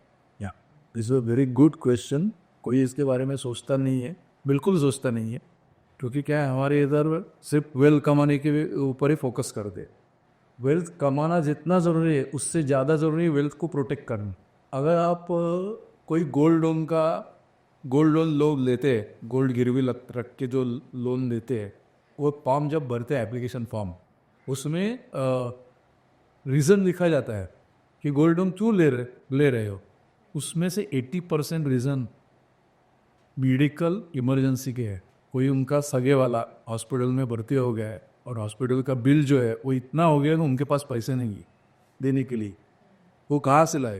वो गोल्ड गिरवी रखो, उसके ऊपर लोन निकालो और वो पैसा दे दो। मेडिकल बिल का पैसा, हॉस्पिटल बिल का पैसा दे। तो उसके लिए प्रोटेक्ट करना ज़रूरी है। तो क्या करना चाहिए? पहले हेल्थ इंश्योरेंस ज़रूरी है। और हेल्थ इंश्योरेंस भी 4-5 लाख, 5-10 लाख का नहीं। अभी हेल्थ इंश्योरेंस 25 लाख, 50 लाख, 1 करोड़ का मिलते हैं। मेडिकल इन्फ्लेशन, हॉस्पिटलाइजेशन के खर्चे हर साल 12% से बढ़ रहे हैं, 10 to 12%। आज अगर सिर्फ 3.5-4 लाख, अगर Tier 2 सिटी की बात करें तो 3.5-4 लाख सिर्फ एंजियोप्लास्टी के लिए लग गए। अगले 5 साल में यही 3.5-4 लाख, 7-8 लाख रुपए हो जाएंगे। पैसे कहाँ से लाएंगे? अगर आपके पास प्रॉपर मेडिकल हेल्थ इंश्योरेंस नहीं है तो आपको आपकी जो सेविंग्स की है अगले गोल्स के लिए, वो तोड़ना पड़ेगा। तो लोन तोड़ के लेना पड़ेगा। लोन का हफ्ते आप उम्र भर चुकाओगे? नहीं हो सकता है, तो गोल्ड बेचना पड़ेगा। तो इसके लिए प्रॉपर मेडिकल हेल्थ इंश्योरेंस ज़रूरी है। उसके बाद आपने बोला कि किसी की डेथ हो गई, हाँ, ब्रेड विनर है, उसके ऊपर डिपेंडेंट फैमिली है, अगर उसकी डेथ हो जाए, उसको अगर महीने ईयरली सैलरी 10 लाख की है, उसकी डेथ हो गई, घर वाले कोई कमाने वाले नहीं। आजकल तो कोई गवर्नमेंट और इसके कंपनी में काम करने वाले, गवर्नमेंट सेक्टर में काम करने वाले बहुत कम लोग हैं, प्राइवेट में ही काम करते हैं, बराबर है। तो प्राइवेट में तो स्किल सेट के अलावा उनके वाइफ को या बेटर आपको जॉब नहीं मिलेगा, तो क्या करेंगे? प्राइवेटली बच्चे छोटे हैं, उनकी एजुकेशन बाकी है, तो टर्म इंश्योरेंस ज़रूरी है उसको लेना। जिसके ऊपर डिपेंडेंट है उनको टर्म इंश्योरेंस लेना ज़रूरी ही है। और वो भी छोटा, 10-15 लाख का, 5-10 लाख का नहीं, 1 crore, 2 crore, 50 lakh minimum term insurance होता है। वो भी कैलकुलेशन है, सिंपल रूल है, जितना आपका ईयरली इनकम है उससे मिनिमम 10 टाइम्स तो टर्म इंश्योरेंस का कवर चाहिए। सम एश्योर्ड बोलते हैं उसको। यानी अगर 10 लाख का आपका ईयरली इनकम है, उसका मिनिमम 1 करोड़ का इंश्योरेंस चाहिए। वो क्यों? कि अगर वो नहीं रहेगा तो 10 साल का सैलरी, यानी 1 करोड़ उसके वाइफ को मिलेगा, और वो 10 साल अपना जो घर है उसको बाहर आना नहीं पड़ेगा जॉब ढूंढने के लिए, वो चला सकती है। ये उसके पीछे रीज़न है। अनसर्टनिटी बहुत है। लोग बोलेंगे कि कौन इतना जल्दी जाता है? भी जाता है, वो पैसा बर्बाद होना चाहिए। जो इन प्रीमियम के लिए पैसा भरेंगे वो जाना चाहिए, निकल जाना चाहिए, उसका ज़रूरत ही नहीं चाहिए। लेकिन हो गया तो 1% में, तो उसके लिए तैयार रहना चाहिए। तो सर अगर किसी को लाइक 1 करोड़ का अभी टर्म इंश्योरेंस चाहिए, कवर चाहिए, उनको कितना लाइक ये करना पड़ेगा? कितना उनके हाथ से उनको प्रीमियम अभी आप मोटा देखें तो 25-26 साल का अगर लड़का है और 30 साल का लड़का है, तो उसको रेगुलर प्लान में अगर 20-25 साल का टर्म लेता है, वो 10-11 हज़ार के नीचे उसका प्रीमियम आता है 1 करोड़ के लिए। 10,000 रुपये में 1 करोड़ तक का 1 करोड़ तक का प्रोटेक्शन मिलता है। हाँ, उसका अगर कुछ हुआ नहीं वो टर्म तक 20 साल तक उसको कुछ हुआ नहीं हो नहीं जिंदा रहा तो उसके फैमिली को या उसको मैच्योरिटी अमाउंट नहीं मिलेगा, वो तय है। हाँ। लेकिन प्रीमियम छोटा पड़ता है ना, रिस्क बहुत बड़ा कवर हो जाता है आपको। आप जब गाड़ी चलाते हो, गाड़ी का इंश्योरेंस लेते हो ना, तो गाड़ी का इंश्योरेंस तो मिलता है जब कुछ होता है। सर 10,000 रुपीज़ नथिंग है सर, नथिंग। मतलब नहीं महीने का 1,000 रुपये भी नहीं हुआ सर, और 1 करोड़ का प्रोटेक्शन मिल रहा था। और वो प्रोटेक्शन भी जैसे जैसे आपका इनकम बढ़ते जाता है और लाइबिलिटी बढ़ते जाता है वो बढ़ाना चाहिए कवर। आज 1 करोड़ का लिए, लेकिन आपका अगर इनकम 10 लाख से 20 लाख हो गया तो आपको 2 करोड़ एडिशनल 1 करोड़ लेना चाहिए। अगर आपने होम लोन लिया तो होम लोन 50 लाख का लिया तो 1.5 करोड़ 50 लाख का और करोड़ ऐड करना चाहिए, क्योंकि आपके पीछे कौन भरेगा पैसा। वो 50 लाख इंश्योरेंस कंपनी जो देगी वो आप हाउसिंग कंपनी को दे सकते हैं, हाउसिंग लोन फाइनेंशियल इंस्टीट्यूशन जिसके पास से आपने हाउसिंग लोन लिया है, वो तो रुकने वाले नहीं है आपके जाने के बाद। 2 महीना रुकेंगे, करेक्ट। बराबर, बाद में तो आएगी ना, लोन दिया है पैसा वसूल लेके तो आएंगे। अगर पैसा नहीं रहेगा आपके बेटर आपके पास, आपके डिपेंडेंट के पास, तो क्या होगा। ये एक बात है। दूसरा बहुत इंपॉर्टेंट जो निगलेक्टेड इंश्योरेंस, वो personal accident. Okay. Personal accident insurance भी आपको 1 करोड़ का सिर्फ 8-9 हज़ार के प्रीमियम में मिल जाता है। ईयरली प्रीमियम 7-8 हज़ार, मैं 8-9 हज़ार भी ज़्यादा बोल रहा हूँ, 7 से 8 हज़ार में। हॉस्पिटलाइजेशन हो गया तो आपके पास हेल्थ इंश्योरेंस है, डेथ हो गई तो आपके पास टर्म इंश्योरेंस है। लेकिन बड़े एक्सीडेंट में अगर आप डिसेबल होते हो और घर में बैठे रहते हो, आपका जॉब चला गया, एकदम चली गई, आप बोझ बन गए फैमिली के ऊपर, तो वो टाइम पे वो 1 करोड़ का पर्सनल एक्सीडेंट इंश्योरेंस काम आता है। तो 1 करोड़ से आप वो पर्सनल एक्सीडेंट का कवर से आप आपका जिंदगी चला सकते हो आगे। तो पर्सनल एक्सीडेंट इंश्योरेंस भी ज़रूरी है। तो कोई बोलेंगे कि हमारे जो गाड़ी का इंश्योरेंस है उसमें पर्सनल एक्सीडेंट इंश्योरेंस कब है 15 लाख। नहीं, 15 लाख क्या होता है। अगर डिसेबल पूरी तरह से हो गए तो चलिए, पार्शियल डिसेबिलिटी का भी पैसा मिलता है। 1 करोड़ का इंश्योरेंस लिया और आपके अगर एक्सीडेंट हो गया, पैर कट गया, 30% अगर डिसेबल हो गए, पार्शियल डिसेबल, तो 1 करोड़ का 30% 30 लाख रुपए आपको मिलेगा। और वो 30 लाख से आप बाकी का काम कर सकते हो ना, गाड़ी ले सकते हो, नौकर रख सकते हो, कुछ भी कर सकते हो। दूसरा टेम्पररी पार्शियल डिसेबिलिटी है, यानी अगर आप जॉब कर रहे हो, आपका पैर फ्रैक्चर हो गया और आपको डॉक्टर ने 3 हफ्ते के लिए रेस्ट लेने को बोला है, 3 हफ्ते के लिए हो, 2 हफ्ते के लिए हो, 4 हफ्ते के लिए हो, तो उसका भी दिन का 15,000 रुपया ऐसा पैसा मिलता है। वो भी पैसा मिलता है आपके अगर 1 करोड़ का इंश्योरेंस है, वो भी पैसा आपको मिलता है। Now sir, last but not the least, investor community को अब क्या मैसेज देना चाहते। इन्वेस्टर कम्युनिटी को एक सिंपल मैसेज है, discipline, regularity and long term investment में। ये एक बड़ा मैसेज है कि अगर आपको वेल्थ क्रिएट करना है तो आपको ये करना ही पड़ेगा। आपकी गोल के हिसाब से इन्वेस्टमेंट करो। वेल्थ प्रोटेक्शन के लिए प्रॉपर इंश्योरेंसेस ले लो और वेल्थ प्रोटेक्ट करो। और पैसिव इनकम जो है, आपकी जो मेन कमाई है, कोर कमाई है, उसके ऊपर ध्यान देके अपस्किल करके वहाँ से आप पैसिव कमाई करो। ये एक बहुत बड़ा मैसेज है। और दूसरा मैसेज यंग जनरेशन के लिए मेरा है कि रिटायरमेंट की प्लानिंग, जिस दिन से आप अर्निंग चालू करते हो उस दिन से रिटायरमेंट की प्लानिंग चालू होनी चाहिए। जिस दिन से अर्निंग चालू है आपका, उसी दिन से आपकी रिटायरमेंट की प्लानिंग चालू होनी चाहिए, क्योंकि आपका रिटायरमेंट अनसर्टन है, आपकी जॉब प्रोफेशंसी अनसर्टन है। आज ये जॉब है तो परसों अलग जॉब है। एंजॉय करो लाइफ। एंजॉय करने के अलावा आपकी इन्वेस्टमेंट भी जरूरी है। अभी इन्वेस्टमेंट के लिए एक रूल्स है, आपकी टोटल इनकम में से 20 to 30% आपकी इन्वेस्टमेंट होनी चाहिए। ये जो रूल क्या कहता है, income minus investment is equal to saving, sorry, income minus saving is equal to expenses. ऐसा रूल चाहिए। लोग बराबर उल्टा करते हैं। Investment minus expenses is equal to saving. उसके अलावा सेविंग आपकी फिक्स रखो और एक्सपेंसेस उसके हिसाब से एडजस्ट कीजिए। दूसरी बात है, आपके टोटल लोन इंस्टॉलमेंट आपके टोटल इनकम के 40% के ऊपर नहीं चाहिए। यानी आपका जब अगर इनकम 1 लाख रुपया महीना है तो आपके सब EMI, गाड़ी का EMI, लोन का EMI, पर्सनल लोन का EMI 40,000 के ऊपर नहीं चाहिए। आपके इंश्योरेंसेस टोटल आपकी जो ईयरली इनकम है उससे 10% से ज़्यादा 10% से नीचे नहीं चाहिए। 10% तक इंश्योरेंस प्रीमियम चाहिए। उसमें आपका हेल्थ इंश्योरेंस प्रीमियम आ गया, टर्म इंश्योरेंस प्रीमियम आ गया, आपका पर्सनल एक्सीडेंट प्रीमियम आ गया।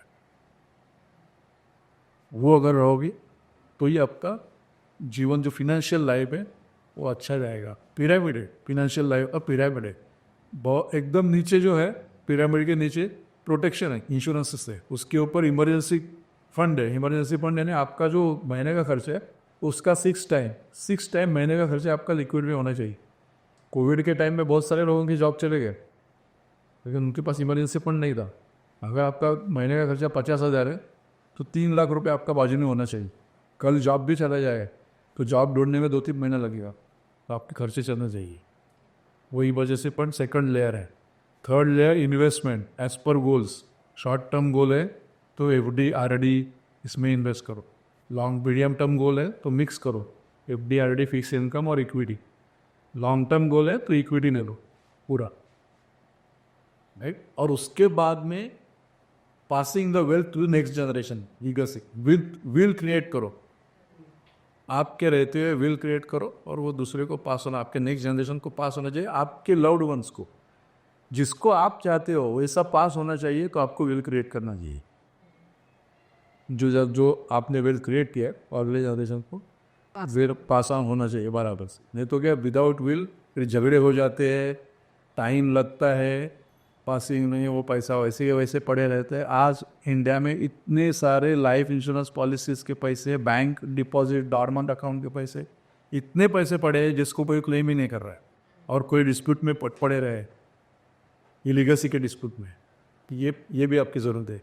तीसरे से और एक सबको ये देना चाहता हूँ कि आपकी इन्वेस्टमेंट्स जो है, इन्वेस्टमेंट्स, इंश्योरेंसेस, ये सब आपके स्पाउस ने तो आपके जो नॉमिनीज है उनको पता होना चाहिए।